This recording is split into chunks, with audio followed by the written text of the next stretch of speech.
In an effort to, I want to welcome everybody to the September, no, October meeting of the Fort Worth Astronomical Society. I'm glad everybody's here. We have a pretty large crowd this evening. We have a really full program and an exciting one. And so let's get right to it. Do we have any visitors today?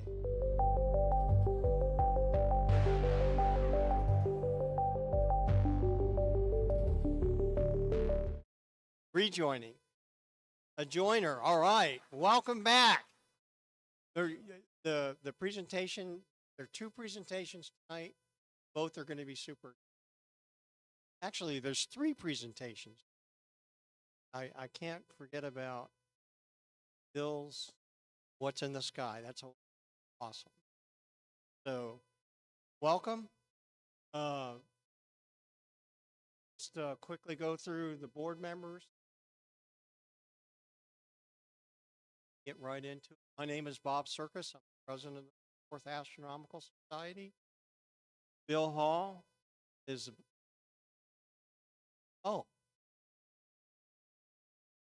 standing corrected. So we have to announce our new members. And so Alan Rhodes, I'm presuming, is who's rejoining this evening. No?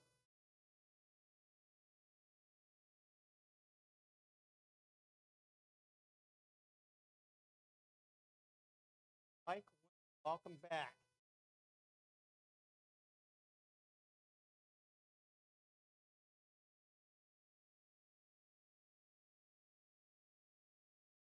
My last name.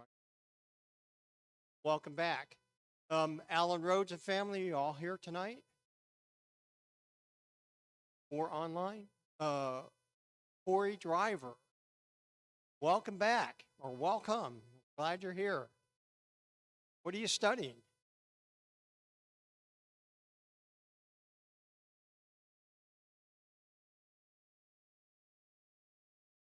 Okay, awesome. Alexander Kovalov and family. Dwight Rector, you here this evening? Tony Girolamo, is that it? Family, and Eric Nickler and family.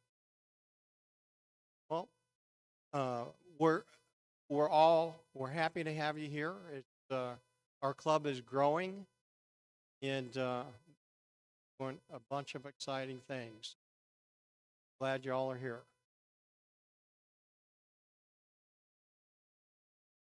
All right, so kicking back to the board here, I'm Bob Sirk, president of the club. Bill Hall is the vice president. He is the guy that puts the presentations together. That's why they're so awesome. John Giormini is our treasurer, or a long-term and hopefully soon to be hiring treasurer. We're trying to get there. Slow process because it's a vault of knowledge. Monica Merritt, are you here this evening? Online? He's our secretary. And Jim Potts, I just saw him. He's eating barbecue back there. Director. Ted Smith is over here, another director. Cy Simonson is not here. He is one of our other directors, and he is our legal beagle. Bruce Campbell is a director, and he also does a lot of work to help maintain the rising observing area.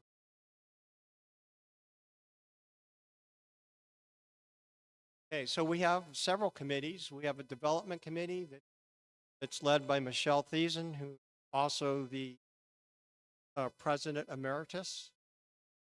Yeah, Tom Roth, I don't see today. I don't know. Robin Pond, Jim McCatherine, who I'm pretty sure is online. I hope he is. Going to help do. And Bruce Campbell. These guys are help plan what's going on out at the observing area. Then we have public outreach. Patrick McMahon, if he's way back in the back there, he does a lot of, he does basically all of the outreach. And then John McCrae, are you here?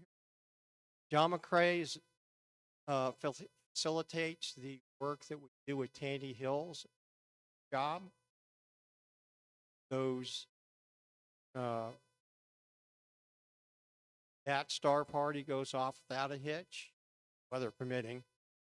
I don't count that as a hitch. If the weather doesn't work, out of our, it's a very popular event. John will be.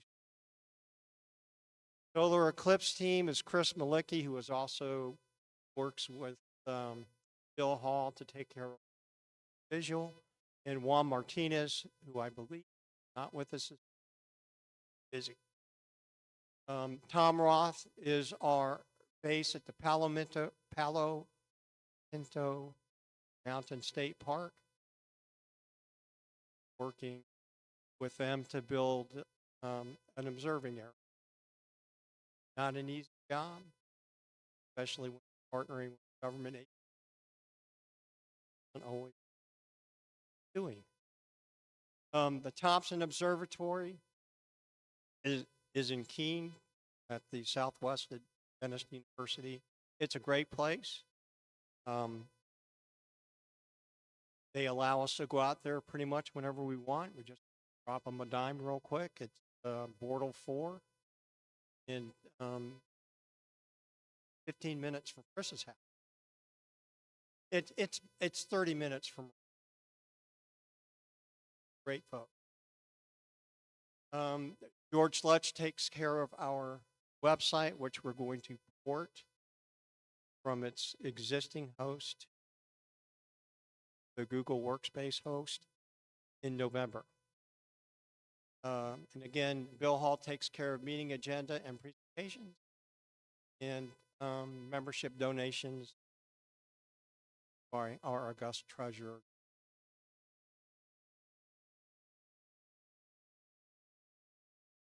Okay, I'm going to turn it over to Bill. This is very interesting. Thank you. I had to print this one out. This fellow I'm about to introduce you to is quite a list. So his first lunar photograph, 1959. Sorry, I guess that dates you a little bit, but that's what you gave me in your bio. Since 1984, he's published over 250 magazine articles, 250 newspaper columns about astronomy. He's authored or co-authored 6 books. Very latest book has actually come out. It's called Exploring the Moon with Robert Reeves, and it was just released this past August. 2 asteroids named after him and his wife Mary. Many years, Robert published a different lunar photograph with descriptive text in his daily posting. His current passion is popularizing them. He's with us tonight to present about it. So, gonna give it to you.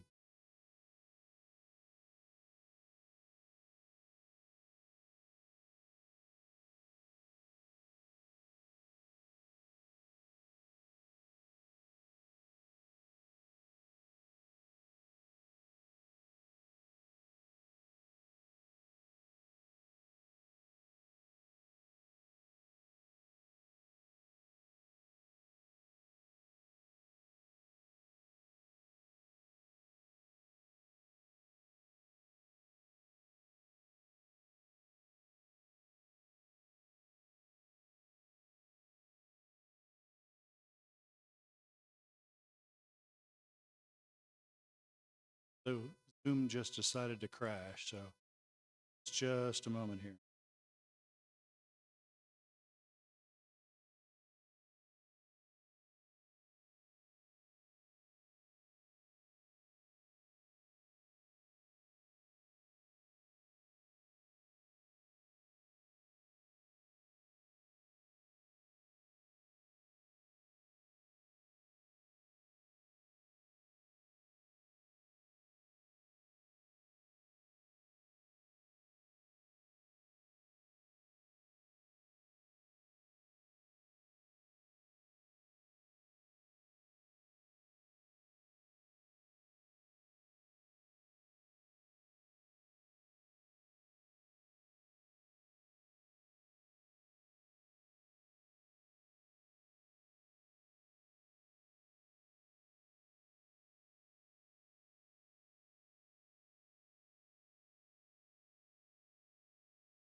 Watch your eyes.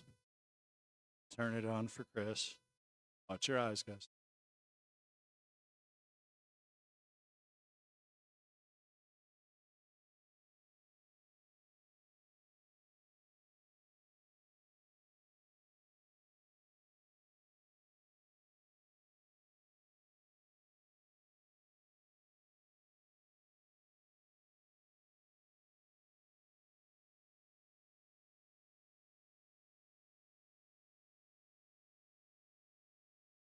Robert, can you hear us?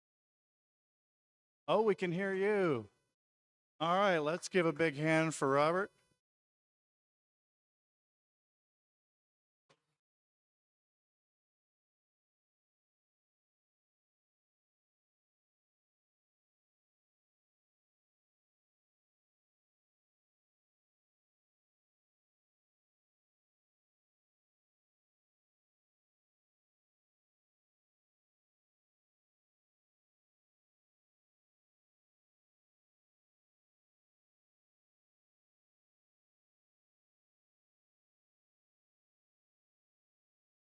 Yeah, you can go ahead and start. I think you got a request sharing, screen sharing.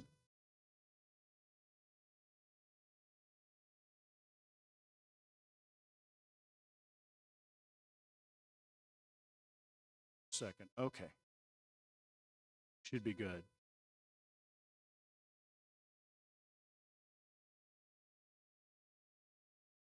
Okay.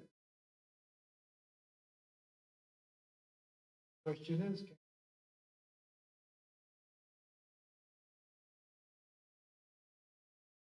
next. Yes.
Our equipment provided the live video feed for the Weather Channel. So anyway, getting into the heart of the program, basically what we've got here is in the half century since the Apollo missions to the moon, much has appeared in the media about how we got to the moon, the politics of why we went to the moon, and a lot about the personalities that engineered, directed, and actually flew the Apollo missions to the moon. But when you get down to the basics of it, half a century after humans last set foot on the moon, how much does the average person really know about the moon? Well, surprisingly little. So I'm going to help fix that here tonight. I've been in love with the moon my entire life. My earliest memories of the moon were watching moonrise through the bedroom window when I was a child. And today, space age explorations have not stripped the wonder and mystery I felt from the moon when I was young. Now, there's actually a name for people like me, and no, it is not a lunatic. The technical name is a selenophile, a person who loves the moon. So, I hope after I'm finished with this presentation and rekindle your interest in the moon, you too will be a selenophile. Now, over the past 20 years, I've spent an inordinate amount of time chasing large telescopes across the southern United States in an attempt to take high-resolution lunar photographs. But the irony of it is, I find that I can take better images of the moon from my own observatory in my backyard here in San Antonio with 7 to 11-inch telescopes. That's because the poor seeing that we experience across much of South Texas does not degrade the image in a smaller telescope as much as it does in a large telescope. So boils down to how good is modern lunar imaging with a modest amateur telescope. Majority of my photographs are taken with an 8-inch Celestron C8 that I've had since 1975, a 180 millimeter Maksutov, and a C11. So nothing special there. The image on the right is a plate taken from the famous Kuiper Lunar Atlas. It was the best that professional astronomers could do from the Earth in the 1960s as we were leading up to the Apollo program. And the image on the left, same field except right side up. The Kuiper Atlas has printed south up. It was taken from my own backyard with a Celestron 11 telescope and a now discontinued Skyris planetary camera. So I'll let you be the judge as to which is better. Amateur lunar photography has far outstripped professional lunar photography from the Earth. Of course, NASA's got those nice satellites in orbit around the moon that kind of blow my socks off, but I'm talking about what we can do from our backyard. Now, I never claimed to have any special talent in astronomy. I'm only passionately curious, just like you all. You're here watching this presentation, present at this club meeting, because you are curious about what's in the sky. So you're no different than me on that. So I consider the moon my playground, and I invite you to come out and play with me. So when I was young, the moon was a big deal. That was during the Apollo era. The whole Apollo program evolved basically in my young adult years. We landed on the moon well after my 21st birthday. When you said I took my first lunar photograph in 1959, that was not a typo. Yes, I do remember dinosaur tracks out in the front yard. But back then, the moon was a dream. It was a goal, a destination, and a place of mystery to be explored by brave heroes who dared to ride a pillar of fire and set foot on another world. But then, in the mid-70s, there was a fundamental shift in amateur astronomy. The introduction of the 8-inch Schmidt Cassegrain gave us a powerful, affordable, and portable telescope that opened up the deep sky to amateur astronomers, and the moon kind of faded away from amateur astronomy. So the goal of my presentation here is twofold: to bring the moon back within our astronomical realm, to make it something not to be avoided because it interferes with deep sky, and to get you to look at the moon, not just to look at the moon, but to see and understand it. So today, many astronomers consider the moon boring, a place covered with bumps and holes, but the moon is not visually static. The moon is a geological wonderland that changes every day, even hour by hour. There's much to see on the moon once you understand what to look for. And I want you to go back to the moon with me tonight and rediscover its wonders. So tonight we're going to look at the basic creation of the moon, the evolution of the moon's face, understand the various forms of lunar geology, and then we're going to explore some sentimental lunar favorites that, regardless of whether you're a novice or an experienced lunar observer, you always come back to these landmarks. Of course, now the earliest event on the moon was necessarily the creation of the moon. There's many theories on how the moon came about. But the most popular, yet still controversial in some respects, theory is what we call the Big Whack, where a Mars-sized body was in the vying for orbital position with the proto-Earth in an early solar system, and maybe 100 million years after the solar system formed and the planets formed, these two bodies collided, and the impact vaporized most of the impactor, much of the proto-Earth, and out of the debris, our current Earth recoalesced, and the moon formed out of a Saturn-like ring of debris in orbit around the Earth. At that time, the moon was much closer to the Earth than it is now, orbiting probably about the same distance as the geosynchronous satellites that service our television and weather systems now. The moon started to form literally within days of the collision, and anywhere from 1 to 100 years after the collision between the proto-Earth and this body that we now hypothetically call Theia, the moon formed into its present size. Of course, it looked a little different back then. Now, the early molten moon, the iron and heavy radioactive elements sank to the core. Silicates floated to the top of a global magma ocean. And it took millions of years for the moon to cool off and solidify.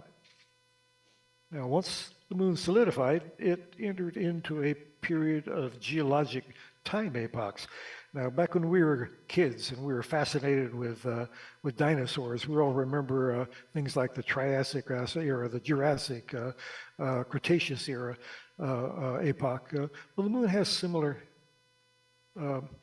periods of time, up to about 3.9, well, from the creation of the moon up to about 3.92 billion years ago. We call it the pre-Nectarian era. Then about 100 million year long era between about 3.85, 3.95 billion years ago, we had the Nectarian epoch. This also coincides with what is known as the late heavy bombardment, where the orbital alignment, the resonance between Jupiter and Saturn, shook up the solar system, dislodged thousands of comets and asteroids, kicking some of them out of the solar system, sending others toward the sun, where Mercury, Venus, Earth, our moon, and Mars were just plastered by thousands of massive impacts. We can still see those on Mercury. With radar observations, we can see those impacts on Venus. We see them definitely on Mars. The moon very well preserves that massive bombardment, the evidence of it. Only Earth has healed its wounds, because only Earth has plate tectonics, weather, oceans that erased all of these ancient impacts. After the Nectarian epoch, the Imbrian, up to about a little less than 3 billion years ago, this is an intense period of volcanism on the moon, where the Maria were formed, where the dark lunar seas that create the face of the man and moon came into being. And then up till about 1 billion years ago, the Eratosthenian epoch. Much of the post-Mare cratering occurred at this period, and the moon looked fairly similar to the way it does now, with the exception of the large rayed craters. 1 billion years ago, the Copernican epoch started up through modern times, and any crater created during this time likely still has a ray system, like Copernicus, like Tycho, Kepler. Crater rays fade after about 1 billion years because of space weathering and churning by of the soil by micrometeorite impact. So if a crater has rays, it's likely a Copernican epoch feature. Now, back in the Nectarian epoch, the moon looked much different. There was no basalt covering the large basins. The moon's crust had finally solidified, so these big impacts are preserved in the form of craters and basins. But the impact rate was about 300 times more than the modern rate. And that's a good thing, because if the impact rate, if the solar system hadn't run out of ammunition we wouldn't be here. We could not survive the repeated massive impacts that would have continuously wiped out life. Moving on to the Imbrium epoch, this is the period of volcanic flooding, the low-lying basins filled with basalts, and the modern face of the moon became more recognizable. Now the Copernican epoch, we decorated the moon with a little bit of bling. All the cratered raised craters appeared during this era, and give the moon a bit of a personality. I mean, you got to admit, Tycho crater would not be very spectacular without its rays. Copernicus would certainly not be the monarch of the moon without its ray system. So it boils down to there are only two landscape forming processes on the moon. Either a feature was created by an impact, a comet or asteroid striking the moon, or it was modified by volcanism.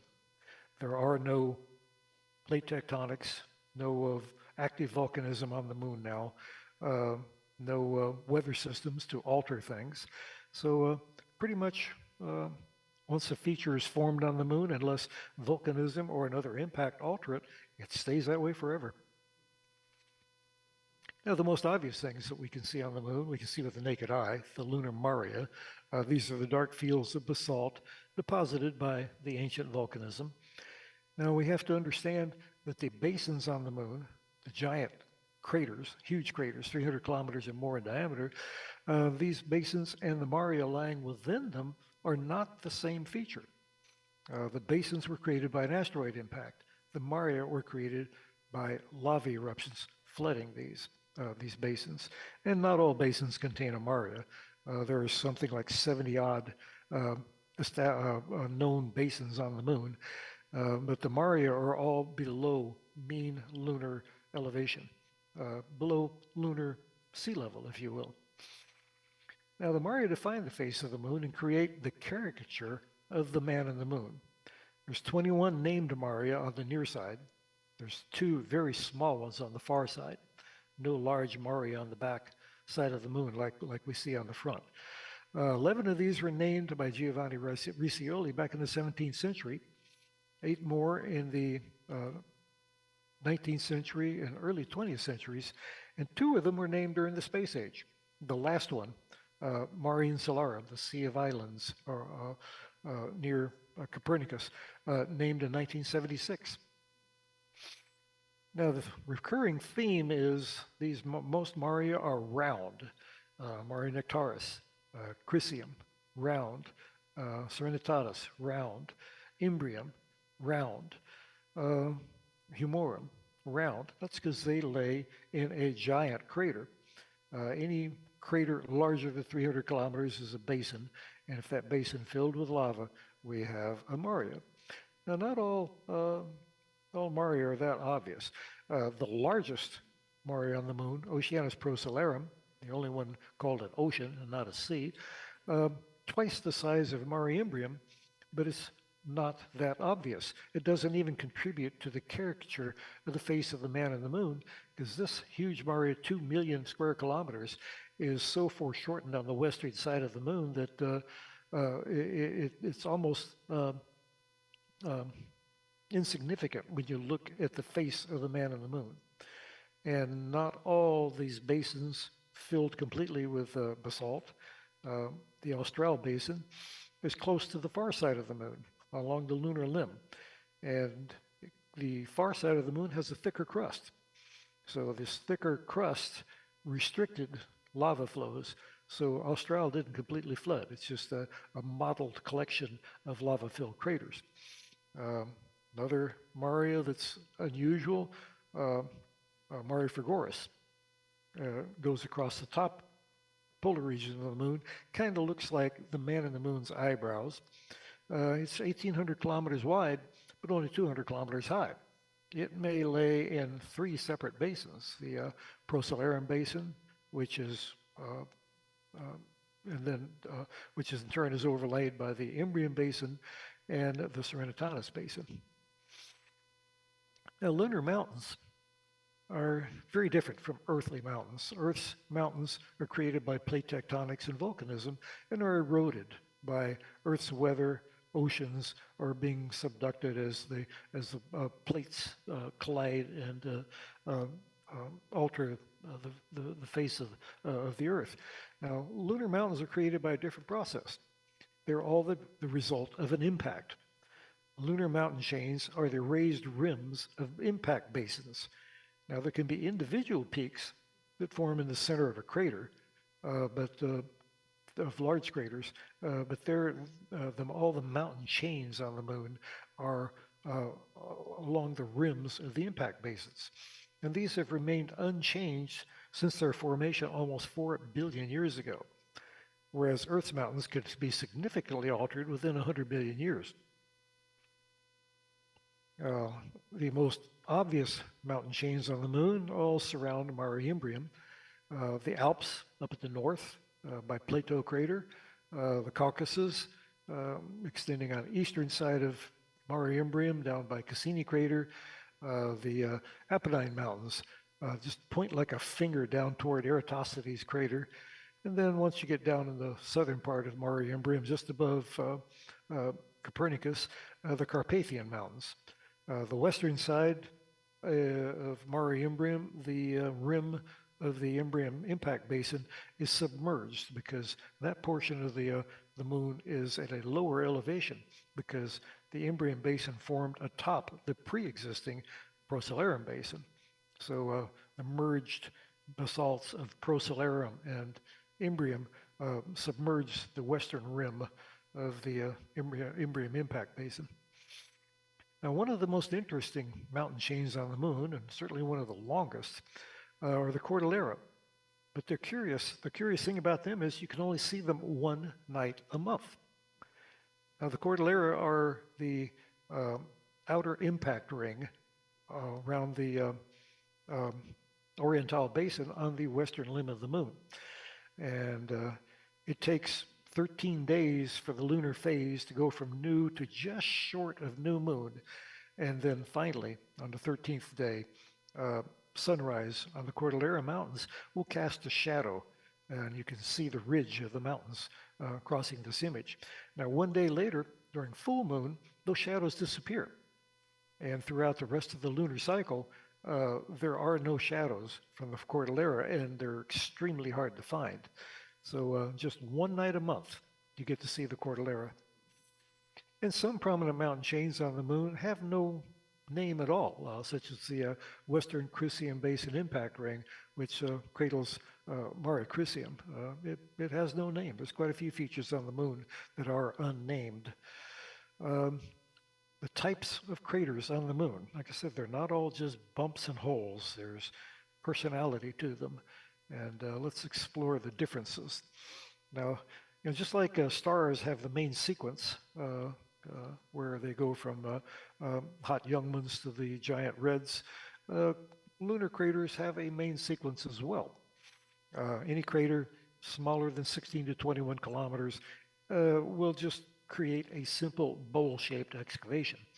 A crater larger than that, larger than 16 to 21 kilometers, the dynamics of the impact will create a central peak because of the rebound of the subsurface rock bounces up and creates the central peak.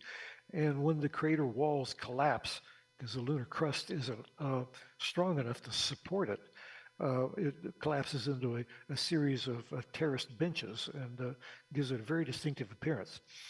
Now, above 300 kilometers in diameter, of course, we no longer consider them to be a crater. They are now a basin. So examples, simple craters like Helicon and Leverrier up on northwest Mare Imbrium. Complex crater, most obvious is Copernicus. Basins that did not fill with basalt. An example is Bailey down on the southwestern limb of the moon. Very foreshortened view of it from Earth, but once you recognize it, it's very obvious, a very broad, huge crater, much bigger than its neighbors. But it is now considered to be a basin because it's over 300 kilometers in diameter. Complex craters. I mentioned they feature the central peak because of the rebound of subsurface rock that bounced back up from the tremendous blast that created the crater, that excavated the crater, and the collapsed terraced walls. Because the lunar crust is not strong enough to support the sheer cliffs of a bowl-shaped crater. They collapse and fall inward. The rayed craters, the ones that are young, less than 1 billion years old. Crater rays are made of the pulverized glassy material thrown out from the crater by the impact explosion that created the crater. And like I said, crater rays fade after 1 billion years, and they are an indication that the parent crater is fairly young. And crater rays are brightest near the full moon. That's because the glassy material that make up the ray, the glassy material splashed across the face of the moon that make up the ray, reflects sunlight very similar to how a interstate highway sign does. The glassy bead material that forms the letters on the sign reflect your headlights very efficiently, so you can read the sign in your headlights long before your headlights actually illuminate the sign itself. Crater rays are similar. And of course, at full moon, the Earth lines up, is lined up between the moon and the sun. So these reflect the, excuse me, the sunlight reflecting off of the crater rays back toward its source. We're in between. So the rays are brightest during the full moon. Not all rays are the same either. There's like the monodirectional rays, seen of those extending from Messier and Messier A, and the butterfly ray pattern extending from Proclus crater. Now, this is an indication of an oblique impact. No ray material splashes back in the direction the impactor arrived from. These impacts are very shallow, probably less than 5 degrees inclination upon impact. Higher than that, we tend to get the round splash of rays. Very shallow oblique impacts, we get these butterfly or monodirectional rays. And once you understand what to look for in full moon, you can find quite a few of these. Another class of crater is called secondaries, and these are created by ejecta thrown out from the primary impact. Now, secondary craters are shallow because the impact speed of the impactor can't exceed the 2.4 kilometer escape velocity of the moon. If material is thrown out of a primary impact faster than that, it goes into orbit around the sun. It's gone. So what falls back necessarily has to be at a fairly slow velocity, maybe 1/10 the velocity of a cosmic velocity impact that creates a primary crater. These secondaries often lay in linear chains, like we see radiating out from Copernicus. And the majority of craters on the moon smaller than 20 kilometers are thought to be secondaries, but they can appear anywhere on the moon, hundreds of kilometers away from the primary. So associating them with a particular impact is tough unless they are lined up in chains like these we see near Copernicus. And in the category of not all craters around, Hainsel, multiple overlying impacts, multiple circular craters that are overlapping. The same with Ray Eta E, the keyhole-shaped crater, multiple chance overlapping impacts.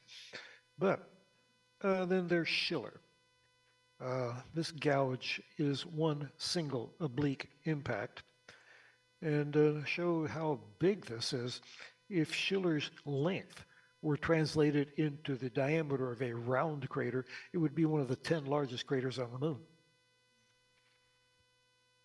And not all craters are round. We've got Anaximander presenting a heart shape, Meton creating the effect of a 4-leaf clover, Agrippa and Godin very distinctively bullet and bell-shaped. Now there's square craters on the moon, octagonal-shaped craters, hexagonal craters, and there are floor-fractured craters. These started life as irregular complex crater, but subsurface volcanism pushed up. Whoops, got a cat about to walk on the keyboard here and create a disaster. Subsurface volcanism pushed up, uplifted the floor of these and created the cracks and the rills that crisscross the crater. Like Cassini is kind of the poster child. I call it my oatmeal cookie crater because of the cracks in its surface. Posidonius, same way. Atlas crater at the upper right. Floor fractured craters modified by impacts that are modified by volcanism. Ghost craters are pre-existing craters that were buried by Mare-forming lava flows 3 or more billion years ago. Lamont, just north of the Apollo 11 landing site, big example. Stadius up near Copernicus. You can see it's peppered with Copernicus secondaries, but you can still see the round rim of Stadius just protruding above the Mare basalts. The same with Flamsteed P. We call it the Flamsteed Ring.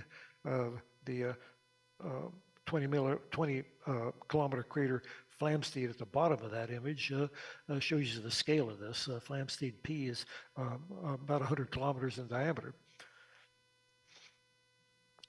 Crater chains on the moon. These are technically called catena, and they're created by the sequential impact of an object that broke up because of the Earth-Moon gravity system. The best analogy that I have is the impact of Shoemaker-Levy 9 on Jupiter back in the 1990s,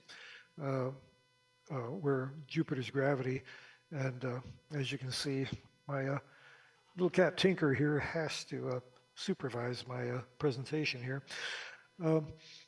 The Shoemaker-Levy broke up in the gravity of the Jupiter system and sequentially impacted Jupiter over a period of days.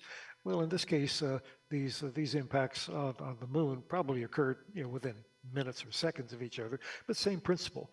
Catena Mueller, in the upper left, Catena Davy, the longest one, Catena Abulfeda, near the Apollo 16 landing site, over 200 kilometers across.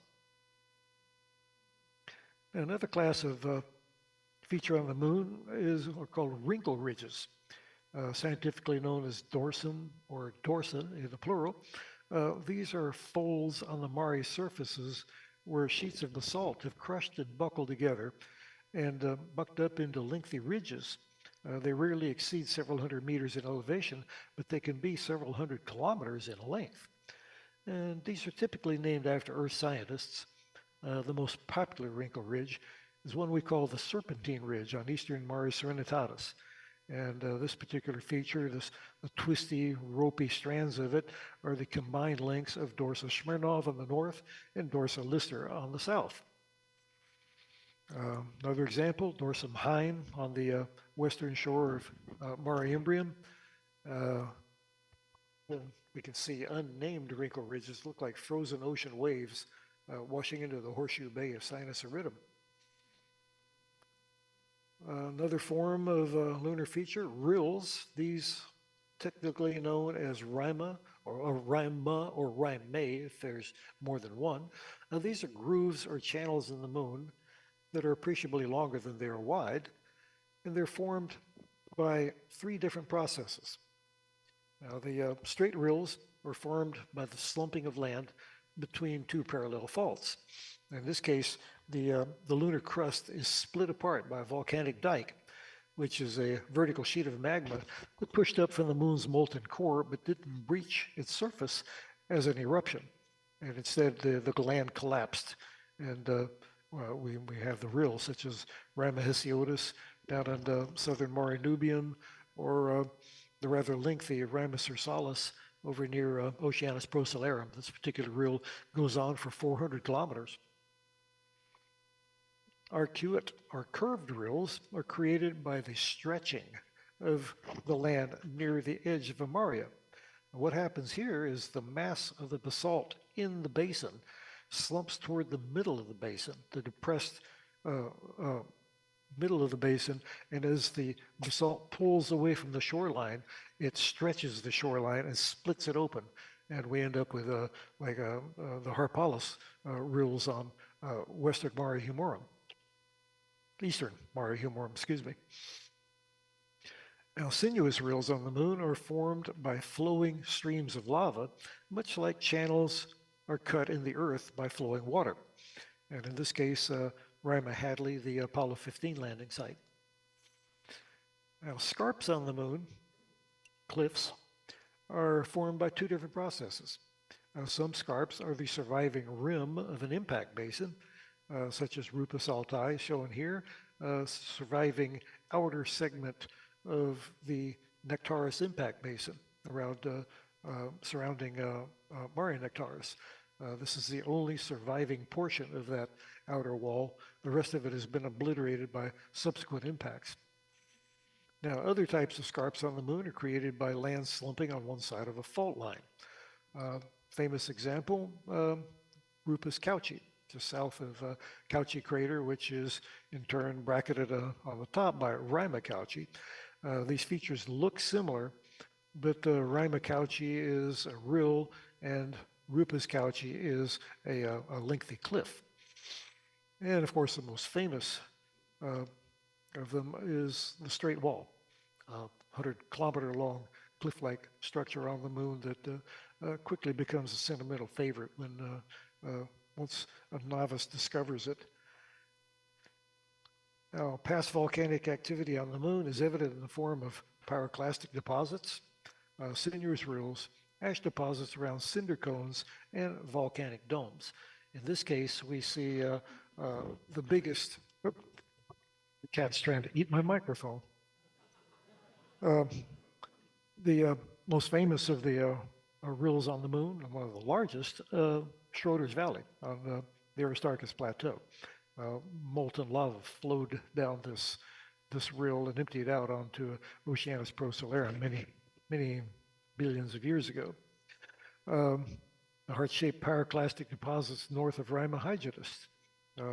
This area is dark because ash blew out of the volcanic vents along the length of Rima Hyginus and dusted this whole area with volcanic ash more than 1 billion years ago. You can see the dark ash deposits at the 9 o'clock, 3 o'clock, about 5:30 position inside Alphonsus crater. This is ash that blew out of volcanic cinder cones a long time ago. Now, the moon does not have classic volcanoes on it, no Vesuvius-type volcanoes, but it does have many, many volcanic domes. These are small, shallow swellings on the moon that are volcanic in origin, of course. But they're very shallow, rarely exceeding a couple of 100 meters in elevation, rarely more than about 15 kilometers across. The Marius Hills, the largest collection of them on Oceanus Procellarum, dozens of them all in one small area.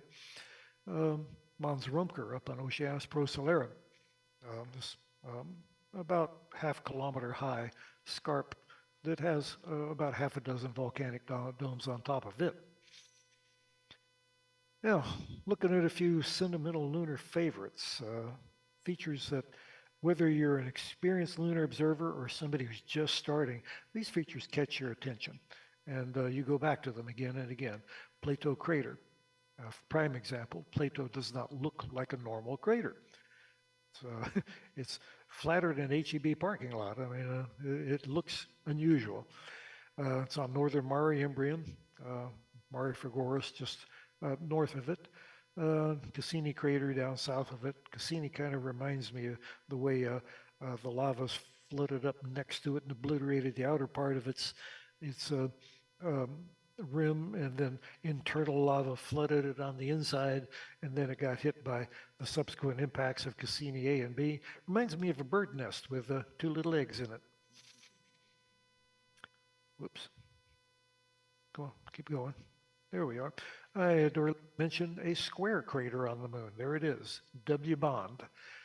Looks more like the fortifying ramparts around an old military fort than a crater. Close up on Plato, nested in the Alps mountains. And um, hmm, well, I'm assuming my symbol is there. It's hidden by my own photograph on my screen.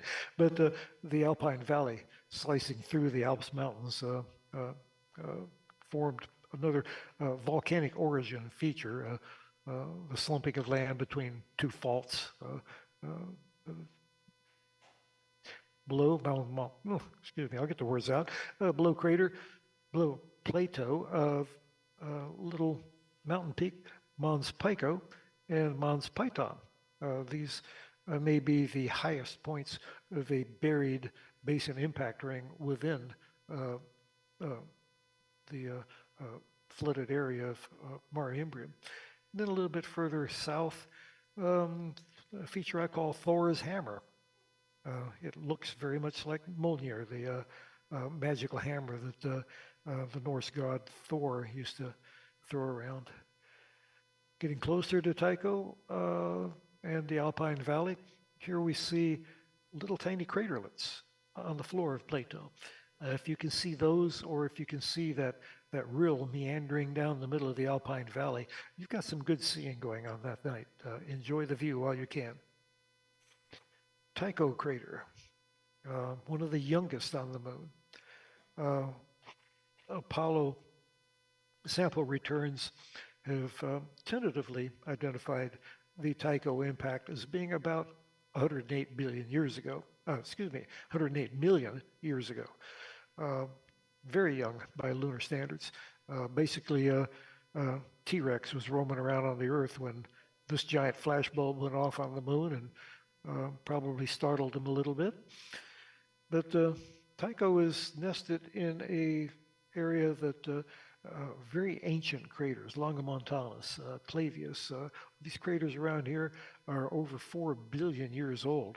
So here comes Tycho, young interloper. It's 40 times younger than these craters in the highlands that surround it. Getting close, keep going, getting closer to Tycho. You see the landscape around it, accentuated by the low sunrise illumination. Very pitted, extremely pitted, almost like it looks rusty. Each one of these tiny, tiny pits surrounding Tycho are a secondary impact from the ejecta thrown out by the explosion that created Tycho. And another view, you can still see that effect. Just thousands of tiny craters all around, created by the wave of ejecta thrown out. Copernicus crater. The ancients at the beginning of telescopic observation 400 years ago, they called Copernicus the monarch of the moon. And for good reason. The magnificent ray structure spread out from it, one of the most noticeable on the moon. Much of the Tychonian ray system, which is bigger. Tycho's rays stretch about 2,200 kilometers across the southern hemisphere of the moon, but much of it is on the highlands and hard to see. But the Copernicus ray system is spread across several maria, the dark maria, providing the contrast where we can see this huge ray system. Of course, rays are most easily seen at high sun elevations, but Copernicus is still spectacular at sunrise or sunset. Got Mare Imbrium up above it, Eratosthenes crater, Carpathian Mountains just above it. The secondary craters that I mentioned before, the strings of them radiating out from Copernicus. Mare Insularum, the youngest of the lunar seas between Copernicus and Kepler crater. Mare Insularum, the Sea of Islands, so named because of all the hundreds of peaks protruding through the Mare basalt. It looks like islands on an ocean. And then just to artistically balance the picture, we threw Reinhold in there. Straight wall, a favorite non-crater feature on the moon. Whoops. On western Mare Nubium, just south of our Zatchel crater, Thabit crater overlies the horseshoe bay that it's nested in. So we call the the crater that is cradling Straight Wall, ancient Thabit, because you can see the eastern rim of it as this horseshoe bay on Mare Nubium, but the submerged western rim is demarked by these wrinkle ridges. So the unofficial name for this crater that surrounds Straight Wall, we call it ancient Thabit. Now here's a shot of Straight Wall at sundown, and I'd like to let you think about this a minute. When we look at sundown on the Earth, it takes about 2 minutes from the time the sun just touches the horizon to the time it completely sinks out of sight. Imagine you're standing on top of Straight Wall, just while I'm admiring the last rays of sundown. I hope your oxygen tank and your spacesuit's got a little bit of reserve capacity, because you're going to be there a while to see the entire sunset. As the shadows across Mare Nubium get deeper and approach, the sun goes down. Bear in mind this, the moon turns much more slowly than the Earth. It takes an hour for the sun to sink below the horizon once it just, the ball of the sun touches the horizon and then completely disappears. Now, wrapping this up, take a look at some of the nicknamed features on the moon. Now, we all know about various deep sky objects. We don't necessarily know their NGC number or their IC number, but if you say the Lagoon Nebula or the North American Nebula, you immediately know what it is. Well, there's similar names on the moon, so let's go through a couple of them. One that I named, the Lunar Good Luck Charm, the crater Meton. Merged forms of Meton C, D, and E all merge together and create this four-leaf clover shape. So my Lunar Good Luck Charm. Chuck Wood, who you recognize as the Sky and Telescope columnist, lunar columnist. He's also the head of the IAU Lunar Nomenclature Committee. He calls these 2-mile-tall massifs at the entrance to the Alpine Valley, he calls them the Guardians. I like that name. I mentioned Thor's hammer before. It's a feature that used to be called Python Gamma. That name has been discontinued, but still the feature sure looks like Thor's hammer to me, so I'm going to be calling it that. And I keep hitting the wrong button. Sorry about that. Okay, I don't know why people call this huge volcanic pancake structure on western Mare Serenitatis the Valentine Dome, because it does not look like a Valentine to me, but that's what they call it, so I will keep up the tradition. Cobra Head is a volcanic pit at the head of Schroeder's Valley.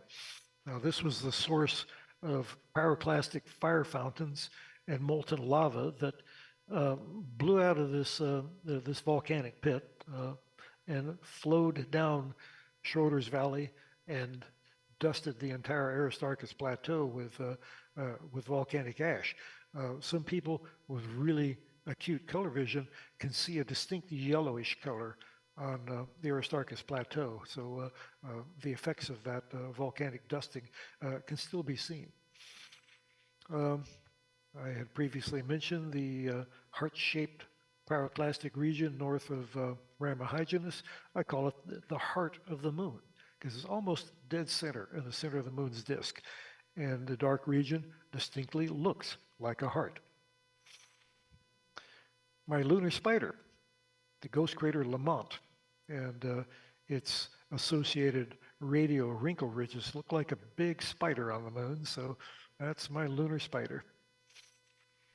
And the ghosts of Procelarum. Southern Oceanus Procelarum is covered with many ghost craters, pre-existing craters that were in place before the lava flooding that buried them, leaving only their rims protruding above the basalt.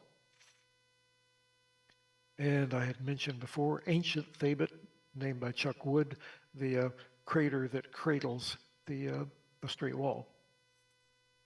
And then finally, we get down to the railroad tracks. These are parallel ray streamers extending northwest from Tycho crater. And the curious thing about them is they do not converge at the middle of Tycho like most rays do. Rays radiate out from the center of the explosion that created the crater. But the railroad tracks are, they don't line up. They're tangential. So we don't know why. But they are parallel, and we call them the railroad tracks. So, getting down to the end of this, before I advance the slides, we'll just consider the series of pictures here. Sunset on Ptolemaeus crater over a period of about 2 hours. So this emphasizes my statement earlier about the moon changes hour by hour. Here we see the sunrise shadows slowly receding across the face of Ptolemaeus crater. So this only took 2 hours. So the moon is ever changing. The phases grow and shrink day by day. The shadows change hour by hour, as this photo sequence demonstrates. And the moon is a geologic wonderland, if you know what to look for. So the good thing about it is the moon is accessible from your backyard. The moon laughs at light pollution. It doesn't care how bright your lights are. You can look at the moon anytime. It's in the sky. Don't need to head out in the country. Just roll your telescope out into your driveway and enjoy it. So I conclude by saying there is much to love on the moon, and I invite you to come join me on my playground. So thank you very much.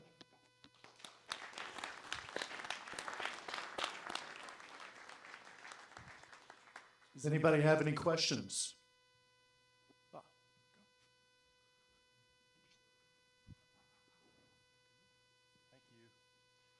Thanks so much, Robert. That was wonderful. My question is, it regards the relief on the moon. So when we consider like Arcis Mons or Olympus Mons on Mars, we're always told how tall they are elevationally with respect to like the lower terrain beside them. So in this case, on the moon, some of these really fabulous craters you've shown us, like what is some of the relief? What is some of the scale involved with that? They're big and they're wide, or they're small and they're narrow. How tall can they be relative to their basins, please? Well, typically the larger craters can be about 4 kilometers deep, and that's pretty universal across a size range because, you think the bigger the impact, the bigger the hole in the ground, but there's also the effect that the internal pressure of the moon raises the excavation and naturally fills in the hole. So if you a massive impact blasts a 30-kilometer deep hole in the moon, in time, internal pressure raises that back up and pushes it back up, flattens out the hole. Almost all the big craters are rarely more than about 5 kilometers deep. There's a ratio, the depth over diameter, D over D. I forget which is the little d and which is the big D, but even for the very large, wide craters that have a very high D over D ratio, they still have about the same depth because of this process. It's called isostatic equilibrium, I think is the technical term for it. And basically the internal pressure of the moon forces the rock back up to the surface and smooths over much of the hole.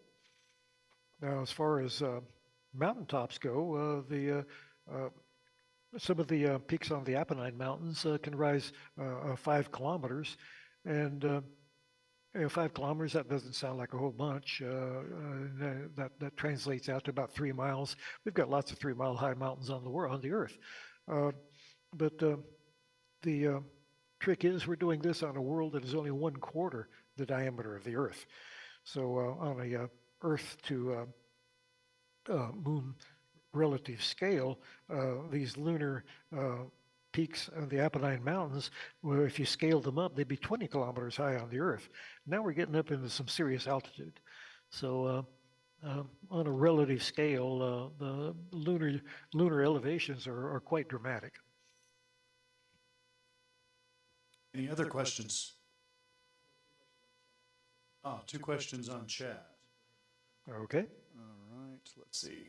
What do we have here? For some craters that don't have any other impact aside, oh, who wrote that? Let me see. And are not round, what could be the reason they're not round? Why would a crater be like octagonal shape, for instance, instead of round? It depends upon the properties of the surface that the impact occurs in. Now, when a crater is created, the impactor strikes the surface at cosmic velocities up to 20 kilometers per second, and the impactor is vaporized instantly. All that kinetic energy is converted into heat.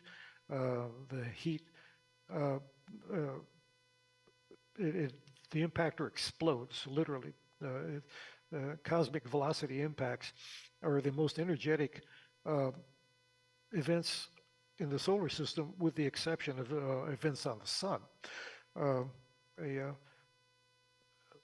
average sized crater on the moon, the explosion that created it would dwarf all of the atomic arsenals on the Earth.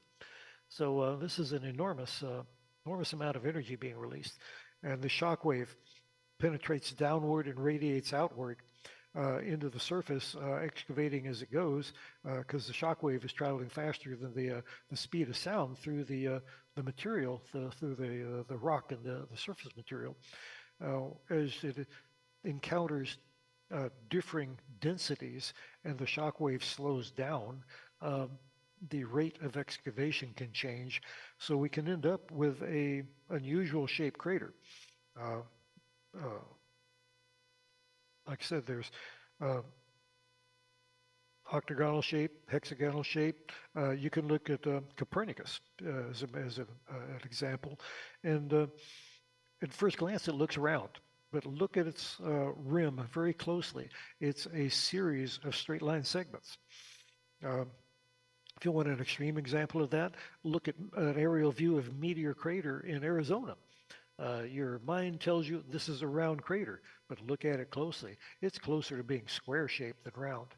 So it's a matter of the surface properties at the impact site. It has a great deal to do with how the final form of the crater evolves. That makes sense. Thank you. Are there any other curious shadow features that you could comment on in addition to like the X and Y features on the moon? Curious shadows. I'm sure I have probably written about that, but sucking one out of the top of my head, I'm drawing a blank at the moment. Well, you just look along the Terminator where the shadows are the most, and you'll find all kinds of curious shadow combinations, long, lengthy peaks or streaks created by.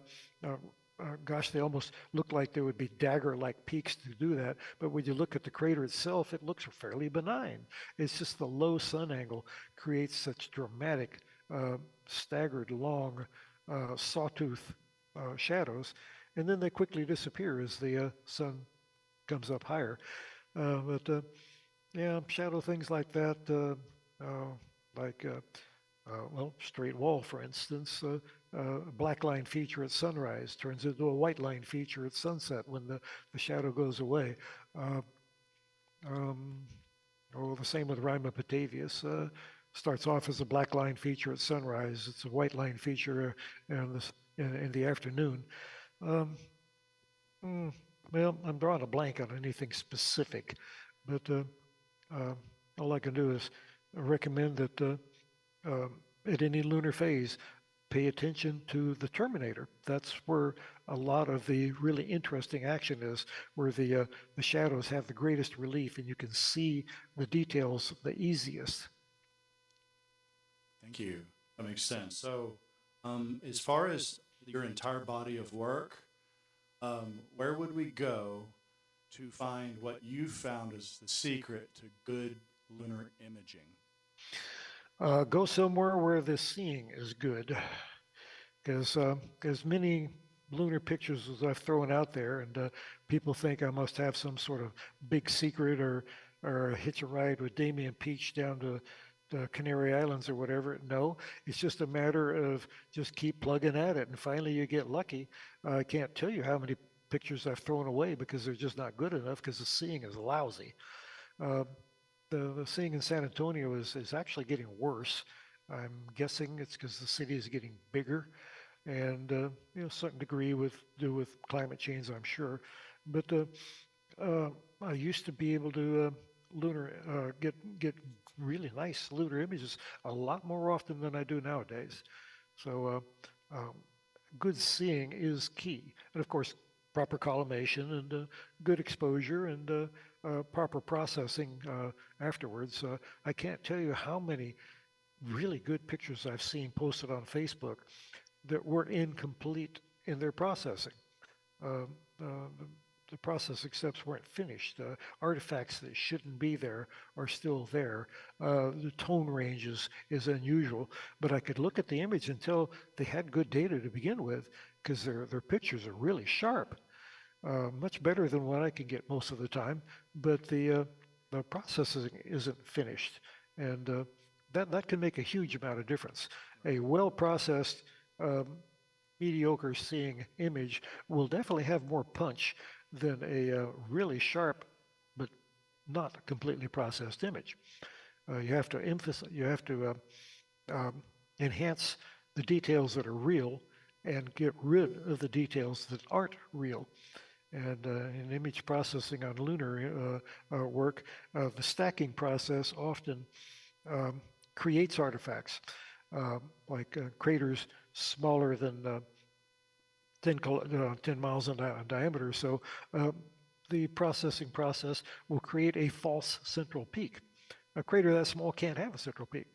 The impact dynamics don't allow it.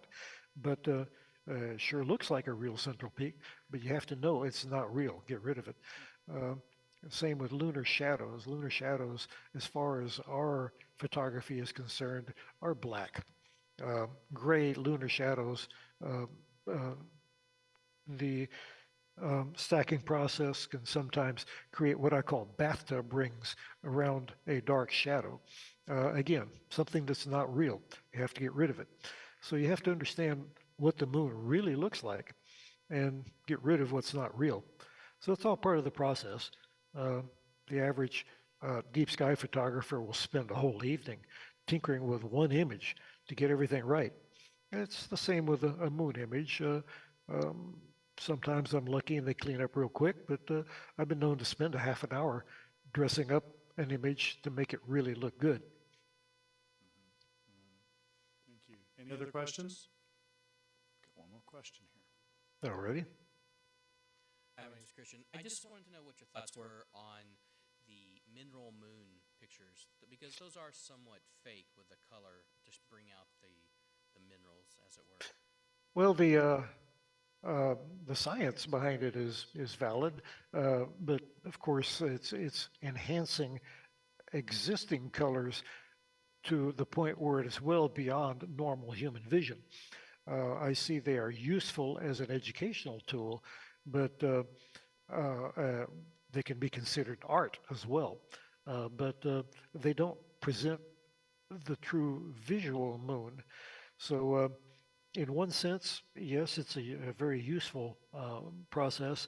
In another sense, it shows a false moon because we don't see it that way. Our eyes are not that sensitive. We do not differentiate colors that harshly.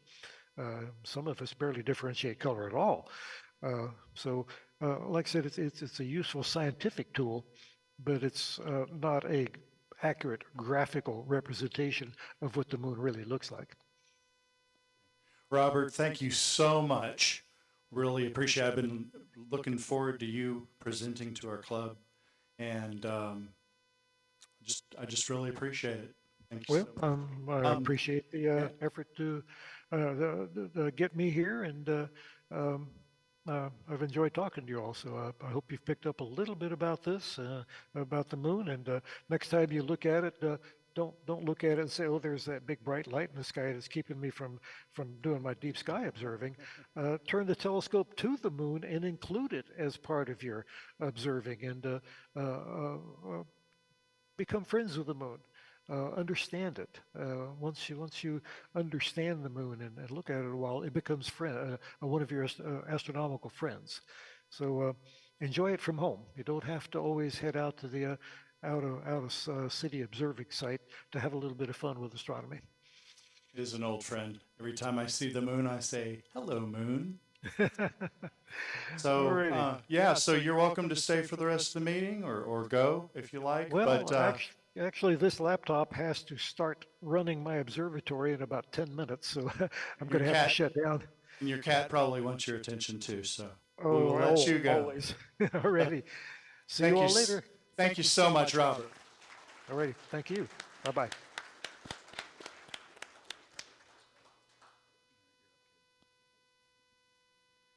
Well, thank you, Robert. That was a great presentation, and you're welcome to join us anytime.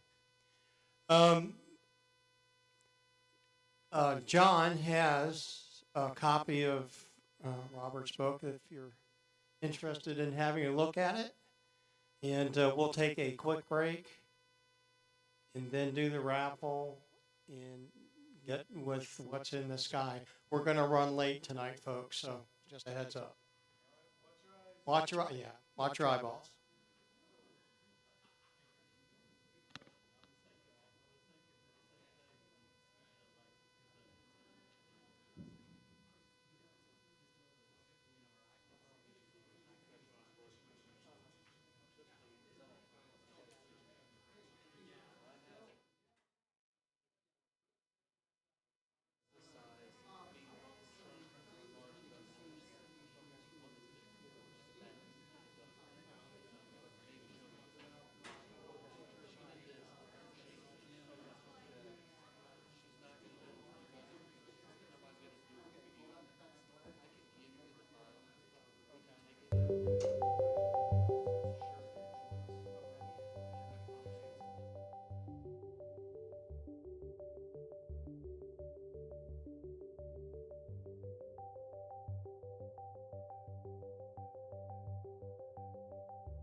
Okay, everybody.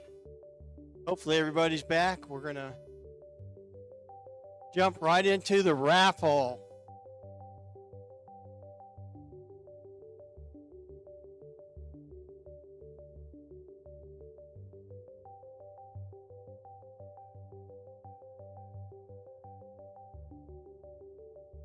First raffle, 4807929.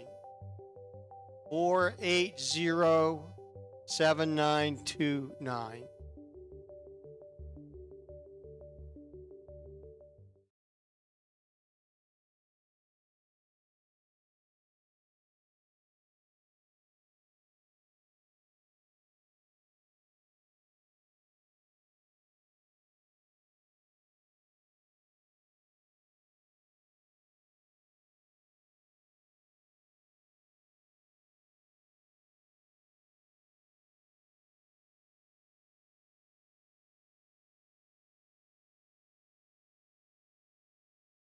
Four eight zero 7908.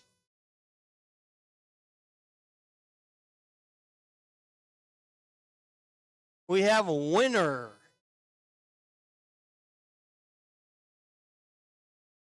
That looks like your number, Big.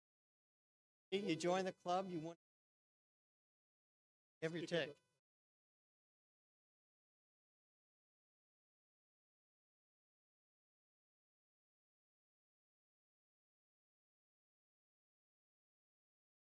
Four eight zero 7916. 480 7916.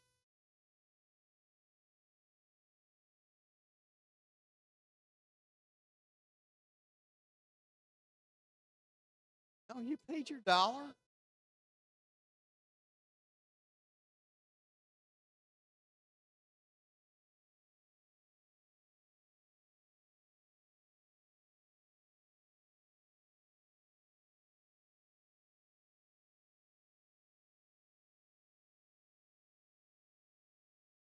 Four eight zero 7882. 480 7882. Way to go, Phil.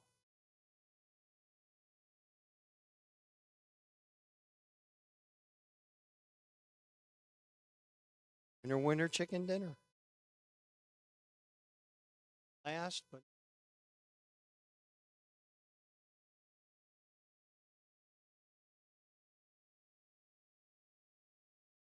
four eight zero 7901.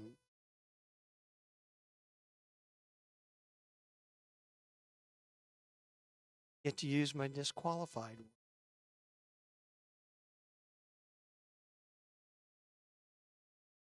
You're good.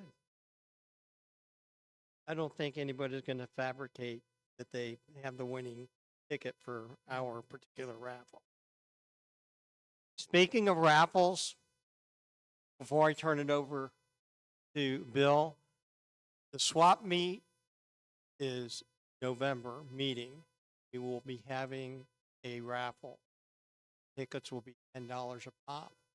There'll be some wonderful prizes like 2 nights out at 3RF and cabins.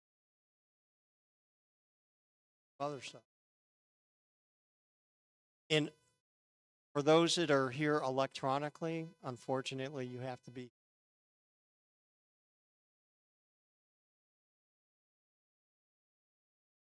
Who here saw the eclipse in any phase? Almost everybody here. Okay, for those that didn't raise your hands, you got till April to get your act together. You don't want to miss it. Work can wait. All right. So this is all the stuff that's in the sky until the next meeting. This is my image from El Dorado Star Party.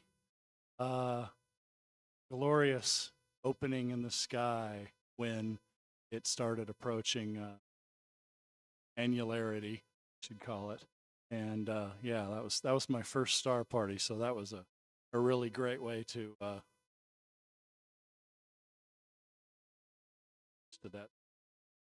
Next slide. Oh, hold it. Go back to this slide again. It's a really cool thing. Mountains. Start really looking at the edge of the moon here.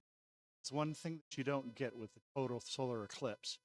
Total solar eclipse, of course, you get the prominences and stuff, but here you get that backlight right there. You get these mountains. And what I really want to do is identify what silhouette, what are the features that are making. Anyway, next slide. All right, so bright comets this upcoming month. Two periodic comets. 103P Hartley is going to be magnitude 8 in Gemini and moving into Hydra. The second comet, second periodic comet ever discovered, Inky, magnitude 9.4, is going to be moving from Virgo into Scorpius. And we've got Comet 2021 S3, discovered by Pan-STARRS. It's going to be 9.9 in Centaurus, be in Centaurus by November 21st. This is Comet Leonard from 2021 by Jim Potts. He was able to catch this comet close to him. Cool shot back there. Next slide. Okay, so this is the month of meteor showers. Got the Orionids meteor shower. Our radiant is right above, right behind the club of Orion. This shower is actually born from 1P, Halley's Comet. This year's peak's on Saturday, the 21st of October. It's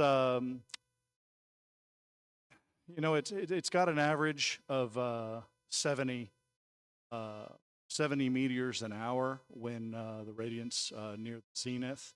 But 2006 through 2009 peaks were actually comparable to a good Perseids shower. They're fast-moving meteors, so the Earth is actually rolling into the meteor stream. We're looking at a waning gibbous point, 21-day-old, actually, third quarter. Next slide. And our least favorite phase of the moon. It's got a reason to be happy.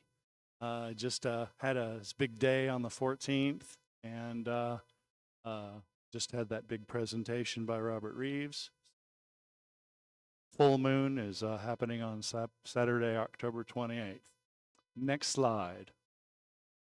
Okay, so on Friday, November 3rd is the opposition of Jupiter. It's going to be the closest that it's going to be until next year.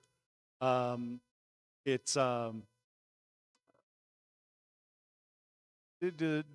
year was like the closest that it's going to be for 107 years. But if you go to the next slide here, by the way, that was Christian Sinsik's picture of Jupiter, which was like awesome.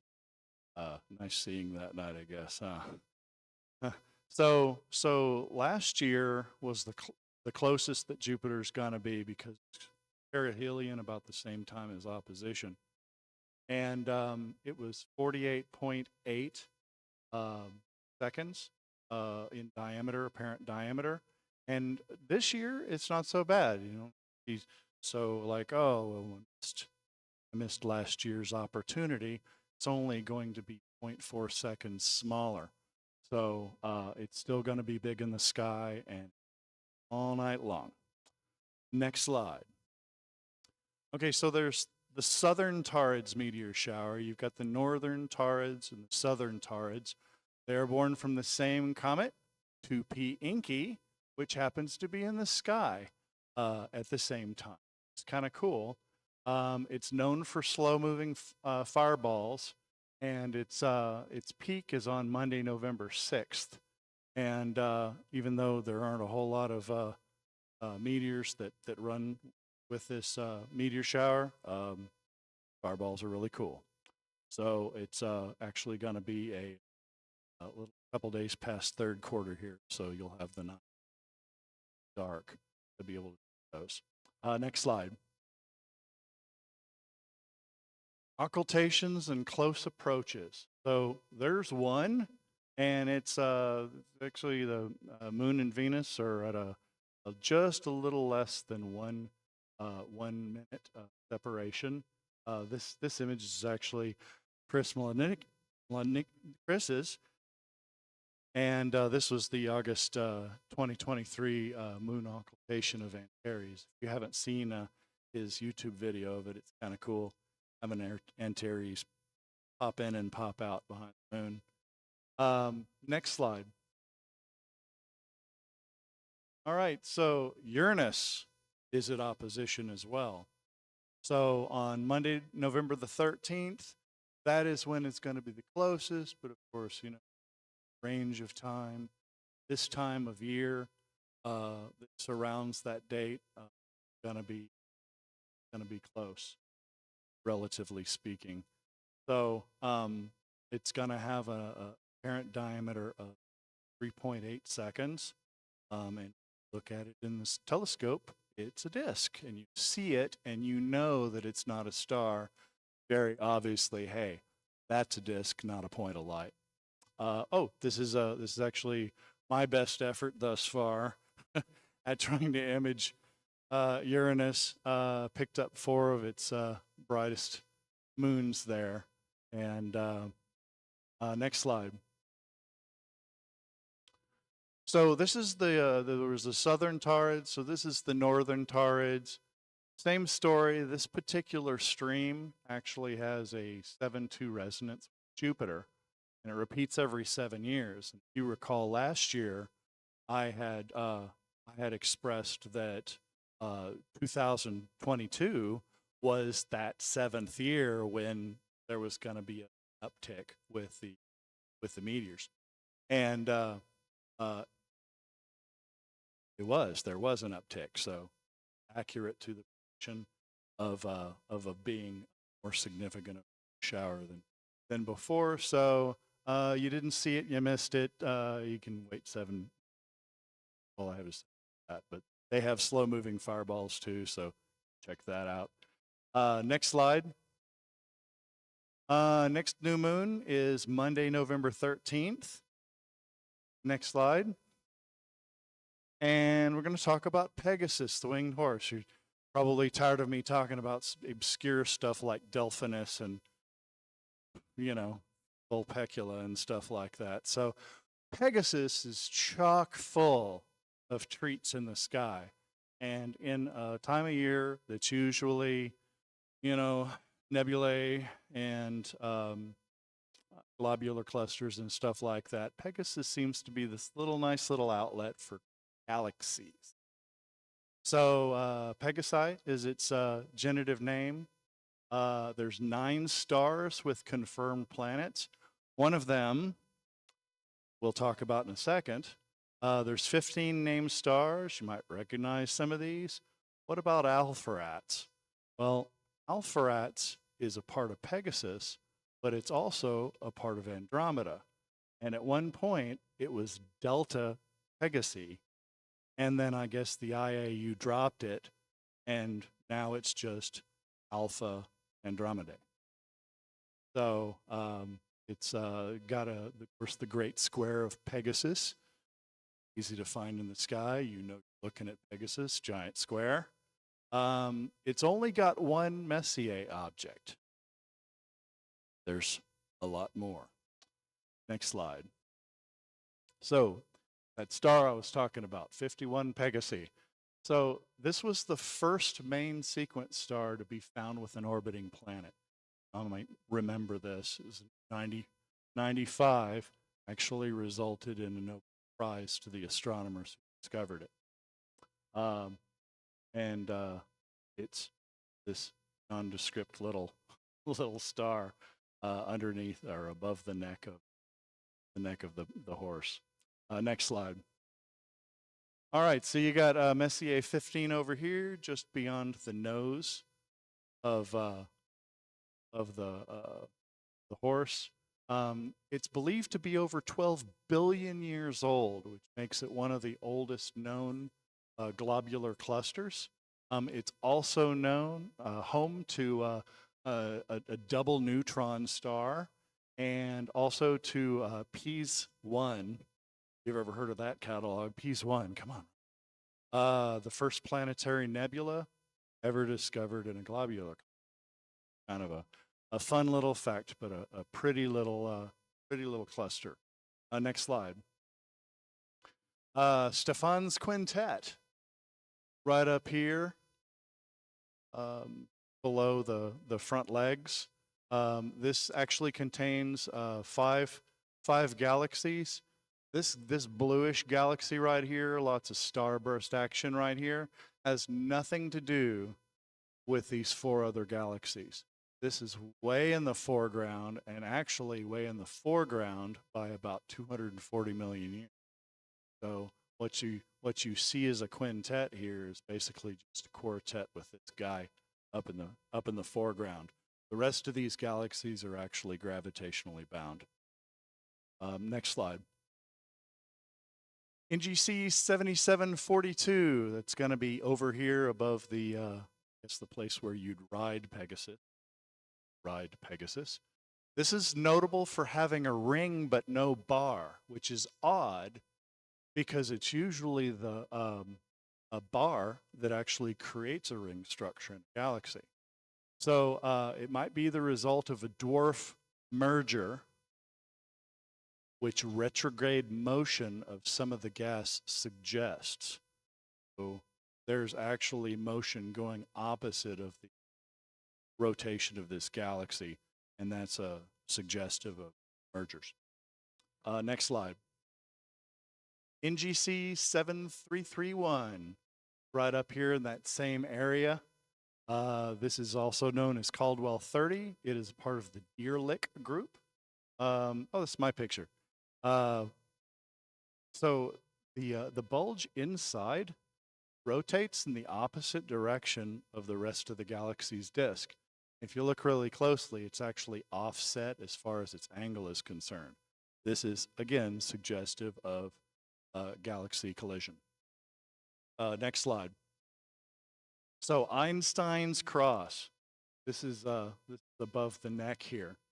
So this is a thing we've probably all heard about. It's very tiny. Don't look for it. You won't find it. I don't care how big your scope is. You won't find it. So it is a gravitationally lensed quasar. So this is 4 images of the same thing. Foreground galaxy right here is actually lensing this with its gravity, and you're seeing basically 4 images broken up, and basically why it's not circular or even is just variable nature of the lens itself. The quasar is about 8 billion light years away. Galactic lens in the foreground is only about 4. So what's going on there? Next slide. NGC 7814. So that's over here near the horse's bottom. And it's also known as the Little Sombrero. It's got that cool dark dust plane. The Sombrero's the one in Virgo. So next slide. So there's NGC 7217. That's up here underneath the legs. It's another ring galaxy. Okay, this one is unbarred, yet it has multiple rings of stars and gas. I am actually image this right now for the project. Got rotation going in both directions. So another, once again, talking about the signs of of a merger. The outer ring is young metal poor stars, as opposed to the middle-aged ones in the middle. So this is a huge starburst situation out here. So signs of emergence. Next slide. Then there's the propeller galaxy. There's another one I'm working on right now. Beautiful spiral galaxy. It's a barred spiral with these extended arms. It's also known as Caldwell 44. It's undergoing a pretty enormous amount of starburst activity, as you can see in the arms here. In the radio spectrum, its arms, if you were to see this in the light waves emitted by radio, that the arms are actually moving opposite direction. It's like a ghost. Okay? So that's actually another, aside from just the starburst activity, yet another sign that this had undergone some sort of galactic merger. Next slide. NGC1. Anybody ever seen NGC1? You see all these numbers. It's usually 4-digit numbers and stuff. Well, this is the very first one that was ever put in the catalog. And the reason why it was put in the catalog as NGC1 was that at the time, it was the closest object in the catalog to right ascension 0 degrees. The thing is that coordinates for right ascension have shifted since then, so it's no longer the case, but they keep it designation NGC1. You'll also notice, of course, since right ascension 0 degrees goes right through Pegasus, on the other side of right ascension 0, you've got all these NGC numbers that are up at 7,000. So that it kind of explains why you've got low numbers and high numbers in the NGC catalog, same constellation. Next slide. All right, so that's all it about. You can see that the Sky Alive, just this huge database of deep sky objects there. This is a big number. It's chock full of stuff and lots of cool things in here to explore and investigate. And of course, constellation-guide.com is my source. Next slide. And this is Stephen Kennedy's. It's from the index catalog, 1318 in the Hubble palette, and this is his image. But yeah, keep looking up.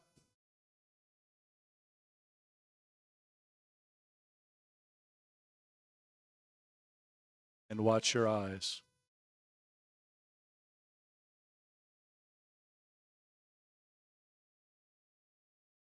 Okay, so we have a lot to cover in a very short time to cover it.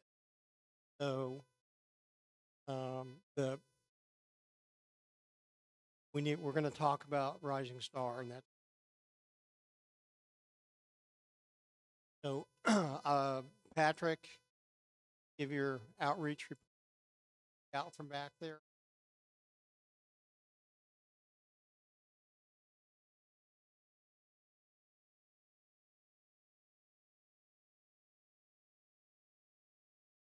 Okay, I'm going to make this brief.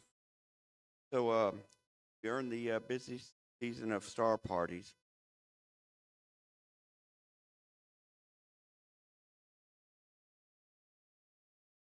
All right, so we're in the busy season of star parties, but right now next week's kind of looking iffy with the weather, so I'm not going to worry about that. But we do have one Friday over in Aledo, and I also got one on Saturday at the Mansfield Library. I know that's the same night as Candy Hills, just need a couple of there, we should be fine. I'll post these all on the East group, but I do want to give a shout out to two of our members for Saturday. Christian was down at Dinosaur Valley. I know you saw his post. He had about 208 people showed them the eclipse. And David Bergman, who actually we were doing a star party at Keller Library Friday night, offered to help out with them star party on Saturday. So a big thing. John will give us a report about Tandy. Next Tandy Hill Star Party. Sun's about 10, 5 o'clock. Open early. Have them unlock it early. Temperature 90 and 5 like that. Bring your big coats and your down parkas. The moon, Saturn. Thank you. And the outreach team does tremendous work. If you haven't gone to Tandy, you should go. It's quite good. We don't have anything to report from Palo Pinto. Tom is not here. Have any announcement? You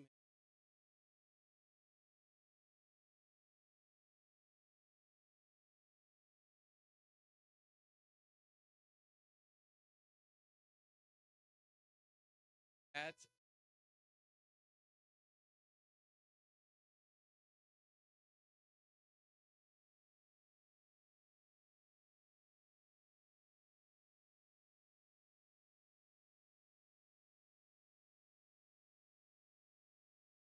Thanks a lot.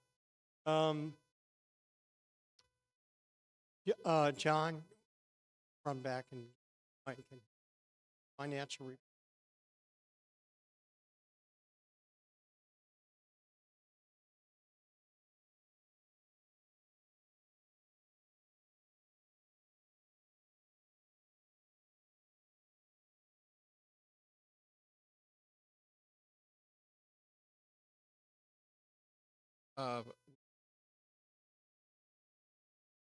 Some donate.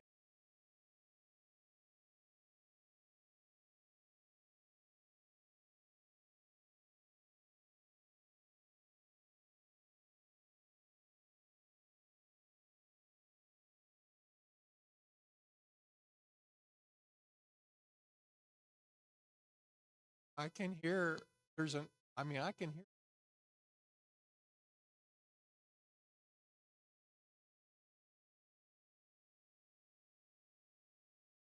Well, anyway, we had several donations back 717. This year they've given us $400. So, Patrick,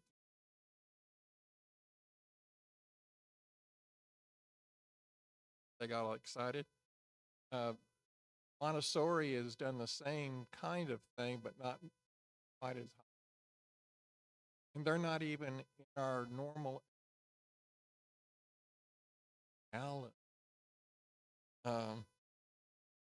The major expense from Rising Star is Colbert. So after all that's been said and done, there's about 37,000 plus change. We're up to, right now, we're up to 187. Stephanie and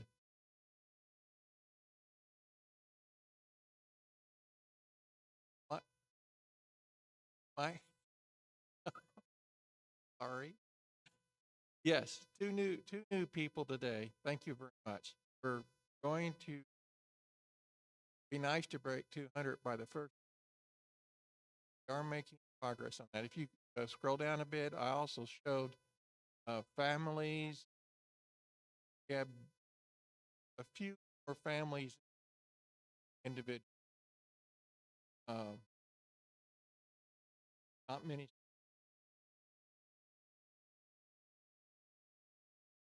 What, Robin?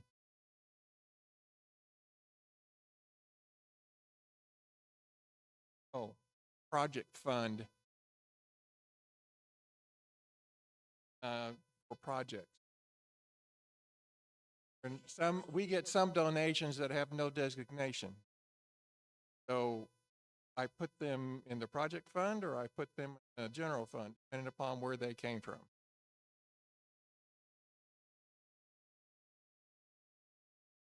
That's the only thing we have right now, rising.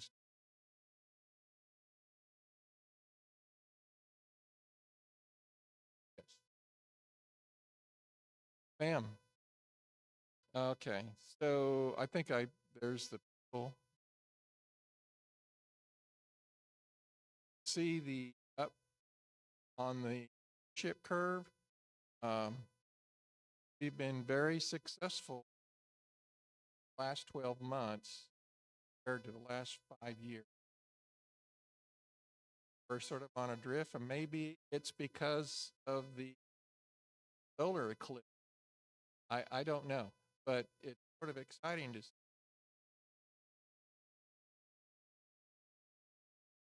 Graph, it's going up fast. That are on here are just a list of things that I do have done over the month. Part of it was the Astronomical League handbook and calendars, but I also write letters to donors thanking them for their donation. We had an interesting thing with the University of Melbourne in Australia. I did not know this, but there is of her hand for across the sky. Well, one of those pictures copyrighted to us. So they liked that picture and they wrote us and said, can we please that picture? So there you go. We're famous in Australia.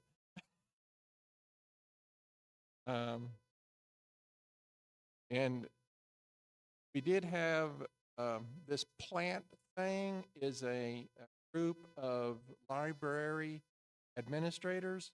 We were supposed to, Robin and I were going to go do a song and dance network meeting, but they've delayed it for March of next year. So that'll give us exposure to something like 80 different library systems area.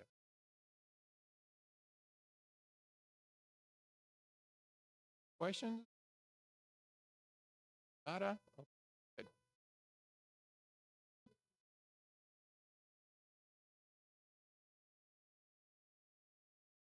I'll put it in, I'll just stick it onto e-groups as an email message and you can take a look at it.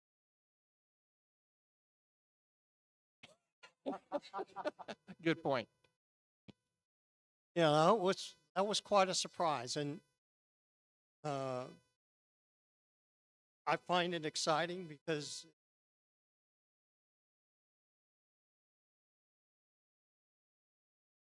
proud of that. We all do a lot of work, all part of the outreach,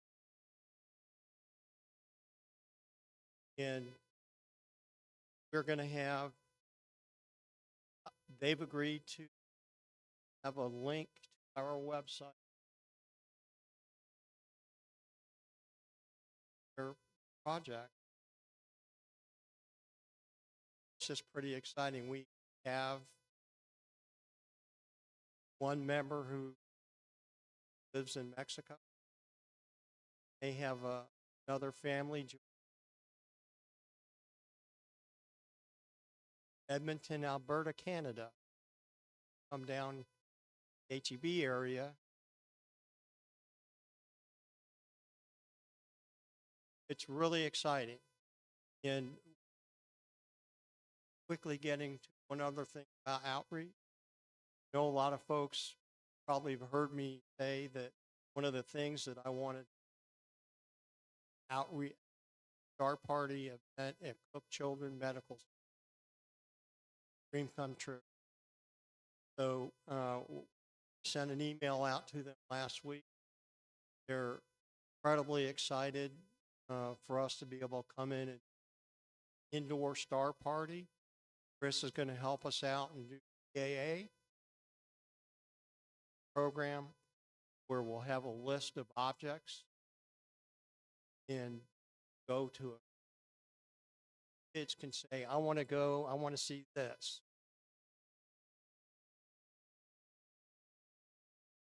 Starting on that program, and we're waiting on data from the hospital. So that is that's a dream. Real excited about that. And chatting with all to get ideas.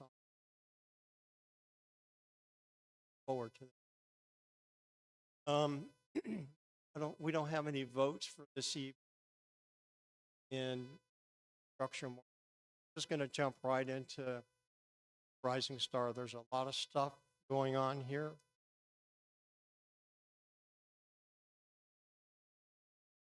So what I'm going to talk about is power storage pads and okay. So and the reason I'm going to be asking for help on some of this conversation, but there's money in. We're not taking any votes. This is more of an informational. Hope to have things finalized for the November meeting. Hopefully. So what are we going to talk about? We're going to talk about site preparation. The group has done a tremendous job. If you have not been out to Rising Star, really need to go. Phenomenal. We're going to talk about what's next in the small group survey. Then phase 2, which is power storage pads, and I'd like to get. So, what did we accomplish? Bruce and everybody, it's 36 people club who helped get the observing area where it is. What did we do? Well, ta-da, there's our entry sign. Okay, I tried to be creative, but I'm not that creative. But we have our entry sign. We have the roadway to the observing field, small storage shed and privy. Observing field is about 3.5 acres. That field is first purchase of property. Then the new fence on the north and east property line claimed land that were on the wrong side of the fence. And next slide, please. So we turn the observing area from this and go back. So you could see all the brush out here, peat trees and cactus, scrub area. Okay, next slide, please. So this is what it looks like today. And I'm very confident saying that you can walk out there. I'm going to.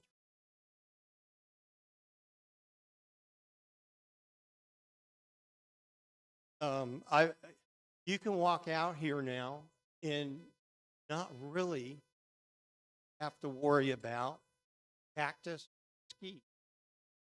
When we first purchased a place, you really did. And it's just extraordinary what's been done in the last year. So what we don't have, but there's a drive. It's kind of almost like an S. And it's tremendous. So y'all did a hell of a lot of work. And it's, to me, it's an outstanding place. So next slide, please. So small group survey. I like to talk. Sometimes I may talk too much, but anytime I was at the observing site or on our Discord site or meeting with folks, I asked, what do we need next out at Rising Star?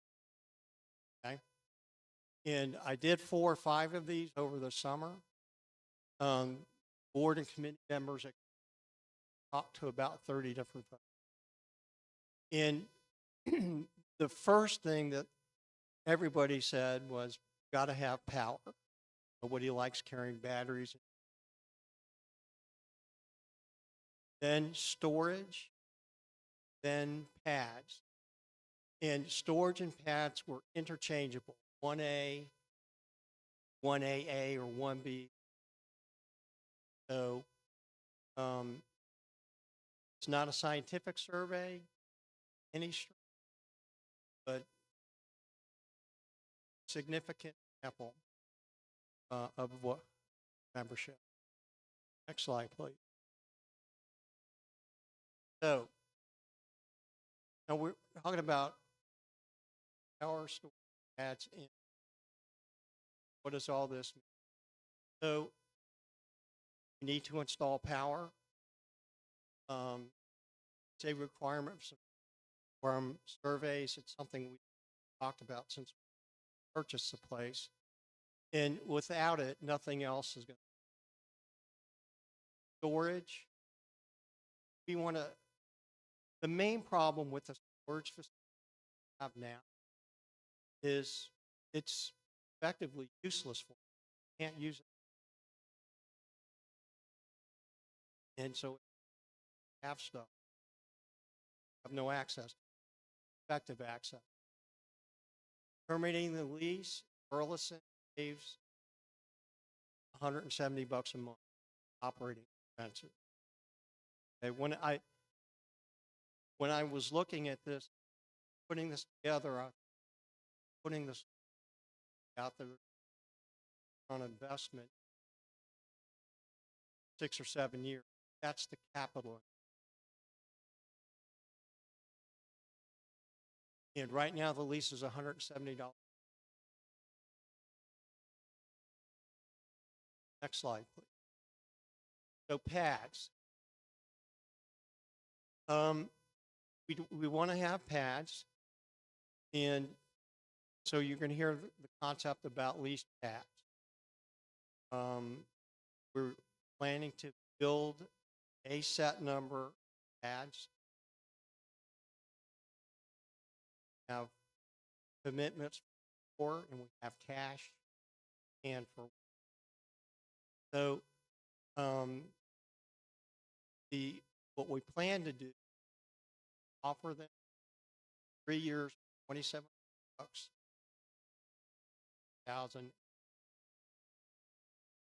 equivalent of $75 a month versus $90. The leasee controls the pad.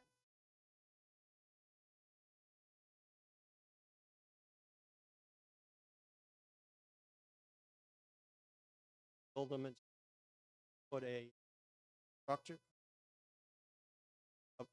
a box, and bolt it down there. That's so you don't have to haul tripod, stuff that you power. We'll build them they will be a money. We can, for $700, we can build 4, maybe 5, 10 by 10. So build them, and that proceed from the lease.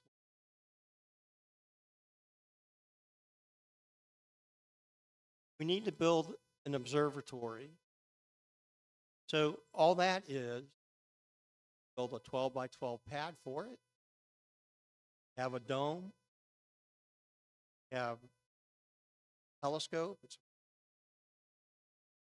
AC out, cameras, everything. And kind of need to start using equipment that's donated. We don't want to come across as equipment. The objective is also that promote EAA, which is a goal. Our are looking at next slide.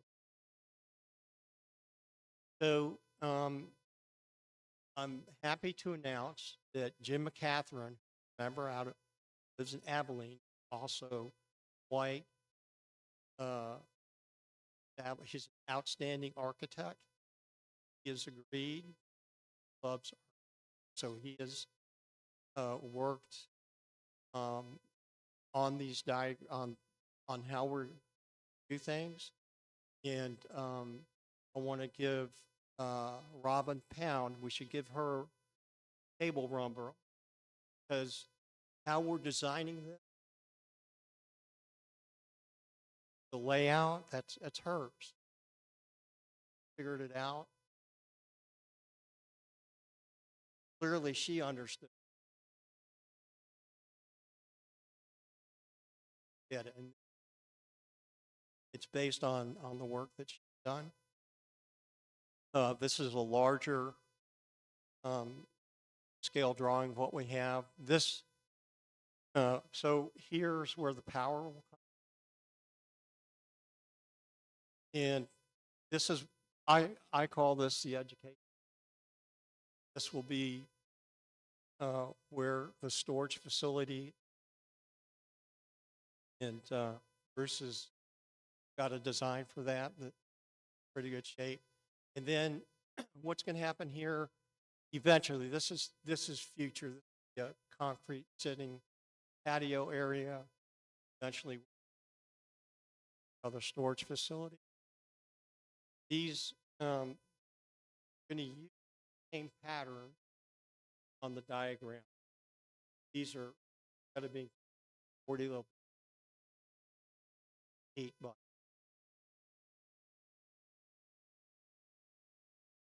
That's what we. This next slide. This is better. So we're going to eventually build the Dob Shack. We have roll off. That's future.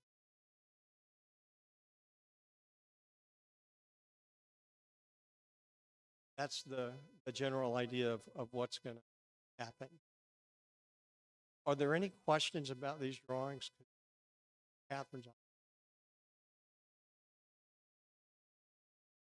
Ask him bad about it before.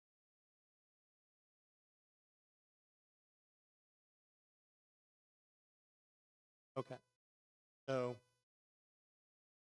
okay, next slide then, please. So, what is a Dob Shack? It's based off of Sky Terrace. This is Marathon State Sky Park. And the idea is we have 3 Dobs in our possession, plus we're getting. And the idea is to have a place to store them and where you can pull them out and serving area is a 30-foot circle. So there'll be plenty of space. Visitors set up scopes.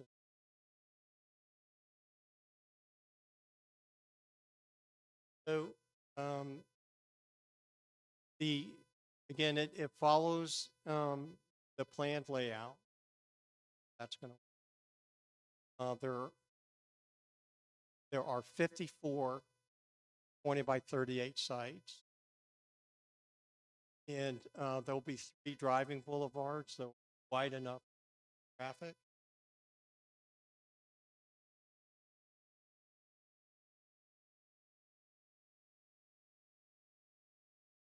You'll be able to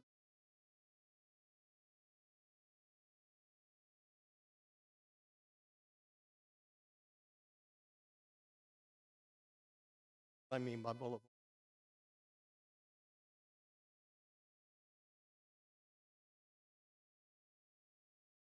So, so the education center is going to be area. It'll look nice. get to take advantage. They'll be close to power. So we will begin with the storage unit, then include in the future patio and another storage container, some office space, education and rest area, toilets. So the Dobb House future hold our 12, 15, and 16-inch obsession, and there's a 12-inch, right, Bruce?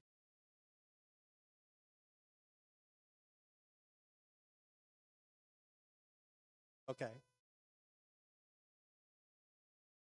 Okay.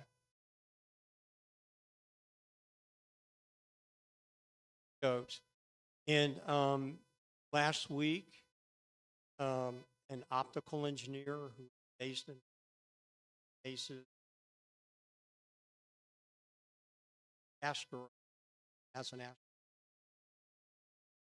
asteroid donated, is going to donate 17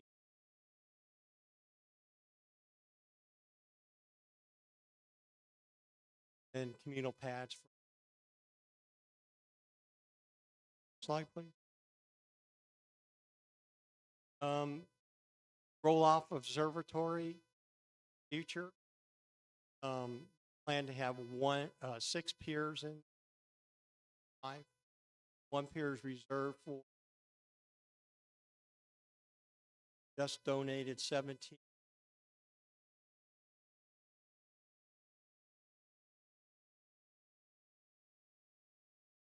The fellow that story behind this donate as this in the observatory in Concordia College, California, in their territory place. Donate it. So we have some things to figure out.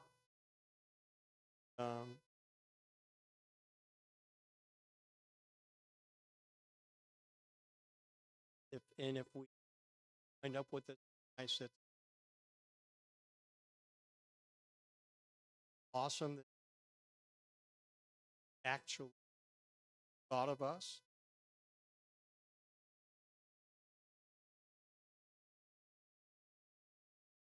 Slide, please. So the project timeline. So the dates are pending. Never approved. Still need to get some more dollar information. But we need to update the bylaws. Add in peer lease.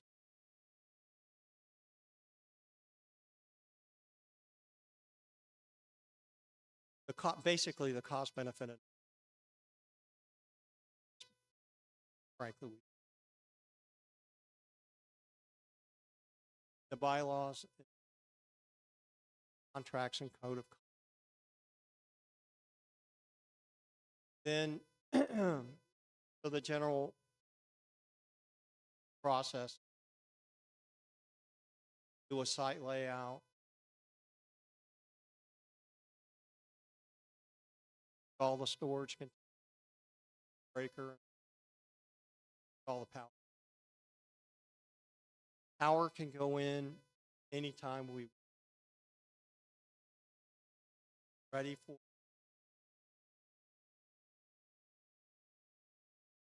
No power. That soon.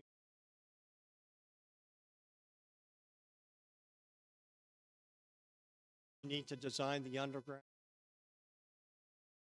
That means that each area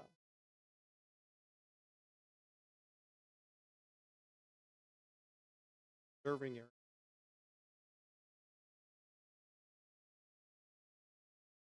and we need to ditch the for the observing pad.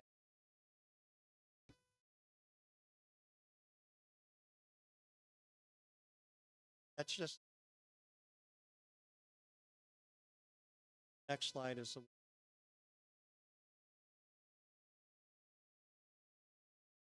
it's not going to be cheap. So to one of the advantages of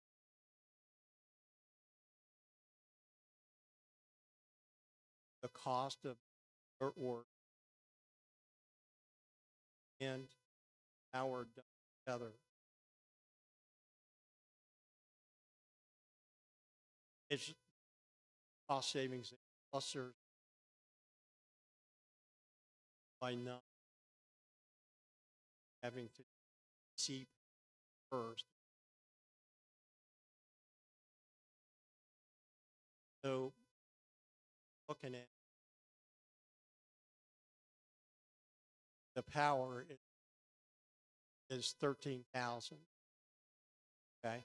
Now the electrical distribution, that's yes. Don't necessarily have to do that part at the same.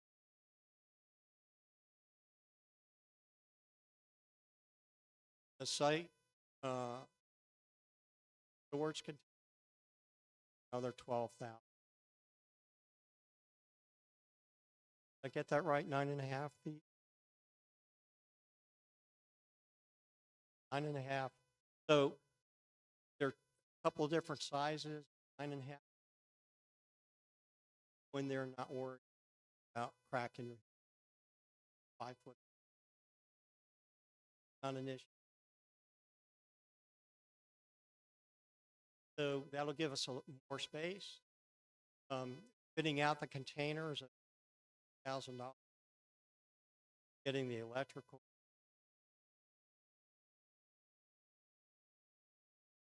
The container is the pads.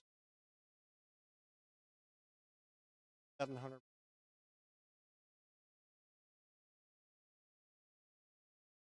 Right now, the project. The club investment. I just put a number in there. The boards, what the board needs.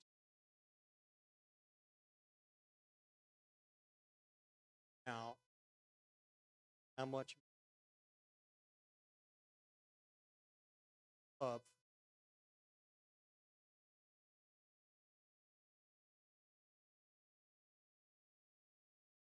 that will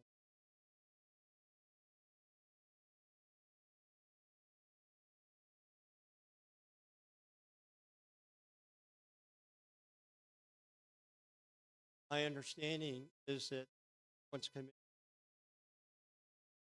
$1,000 container and got commitment tonight for $9,000. Total funding is, and we have our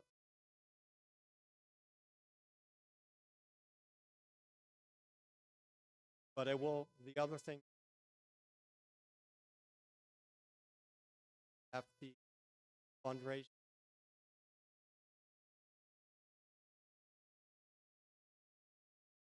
Pay for the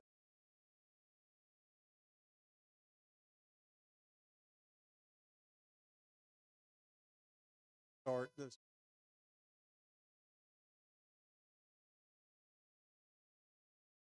Yes. Quickly, I want to get out there.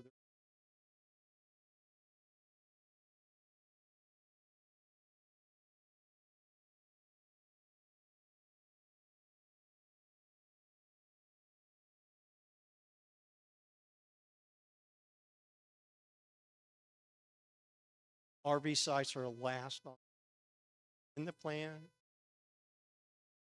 On the pads are on the south side. Yeah, there's been a lot of discussion about it. And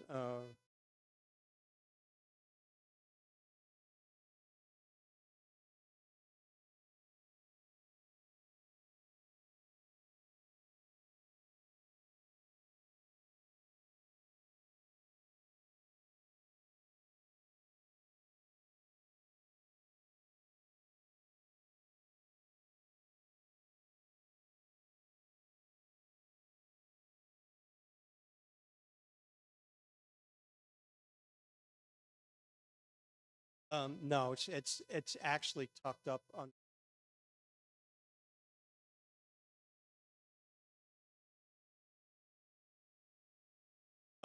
If we want your input, so send email.